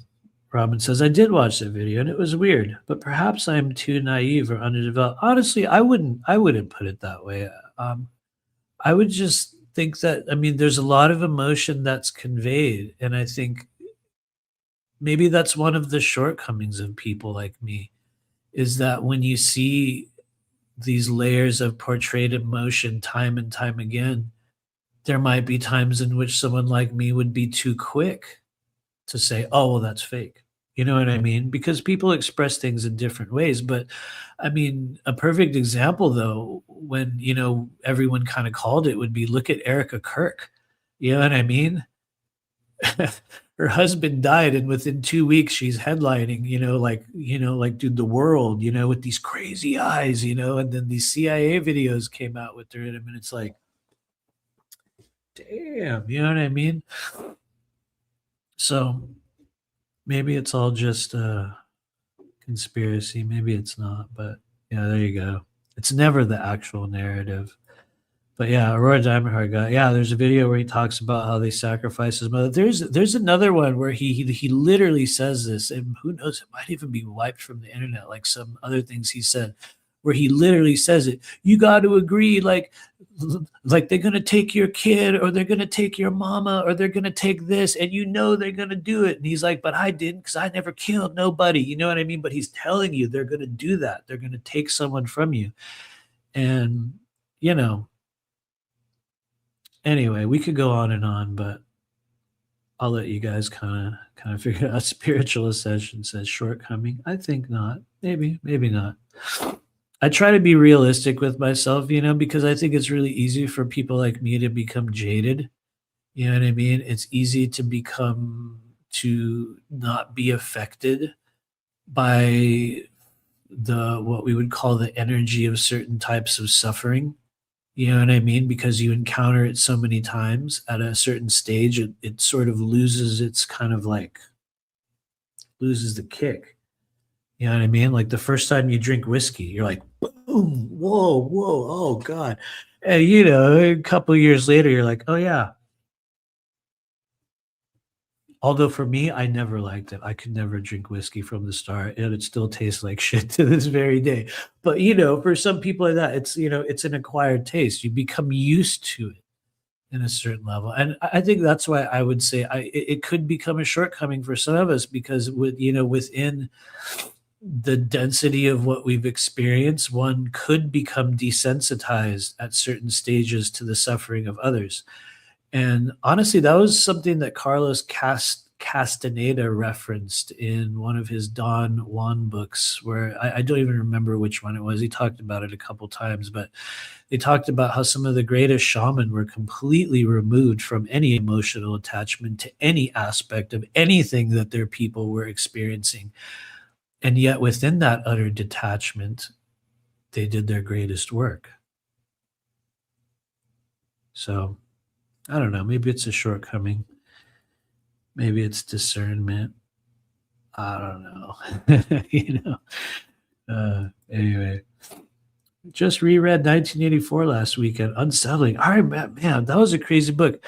I remember in the 90s when I was in high school, 1984 was required reading in my literature class, which was crazy. I don't know. Are they allowed to assign that book to kids nowadays? I don't know. Probably not, given how woke everything is. But I remember in 10th grade, 1984 was assigned to us to read, and we had to read. We had to write some like thing about it in our literature class. I remember that specifically. I had one of those teachers that was drunk every single day. Every single day. Everyone was like, "He's drunk again." Yeah, but he was chill. He wasn't like a reckless drunk. He was kind of a sloppy drunk that was jovial, and he was okay. He was very sarcastic. It's funny how, you can still like remember people from, 30 years ago. But anyway, um, we will stop. We'll stop with the going on and on. I want to thank everybody who's been here as we hit the 3 hour mark. Some of you guys have literally stayed with us the entire time. You know who you are. I love you guys. Thank you for being a part of this weird, bizarre family of people that every now and then show up to this channel. So thank you if you're one of those people. If you're one of the people that, watches this later and skims through it, maybe you'll get to this part as well. But before you go, please do hit the like button. If you have not already subscribed, please do so. We lose like 20 subscribers, I swear to God. Between 15 and 20 subscribers every time I do a video now. But the number doesn't seem to be going down. It just says like literally like 15 people will unsubscribe due to one video. So I think it's just the continued games that the AI algorithm plays to, discourage us for us from, speaking truth or talking about fringe questionable things. So please subscribe if you have not already done so. Hit the like button on your way out. And yes, we will be back in just about exactly 1 week. We will be returning once again. I think next time we're going to be talking about some past life experiences, more reptilian stuff. Honestly, it gets way darker and weirder with the reptilian stuff as well. That'll be fun and potentially triggering for a few people in the coming weeks. And then a whole bunch of other stuff. We talk about breakaway civilizations and oh Lord, it gets pretty weird as we go through the rest of it. And then eventually we'll talk about some techniques and stuff. That's sort of the last third of the book is kind of, some people have said that's the boring part because it's more about like, now that we've had all these experiences, then what do we do? That part will come later. But in the meantime, thank you guys for everyone that's been here. Hit that like button. We will be back in just about a week. I appreciate you all. And live from Mall World, I guess. I said we were going to do this from Mall World, and I didn't put the background in. I was going to put a Mall World background, but I forgot to get the thing right. So maybe we'll do it from Mall World next time. But anyway, I love you guys. Thank you for joining us. We will see you at some point in the future.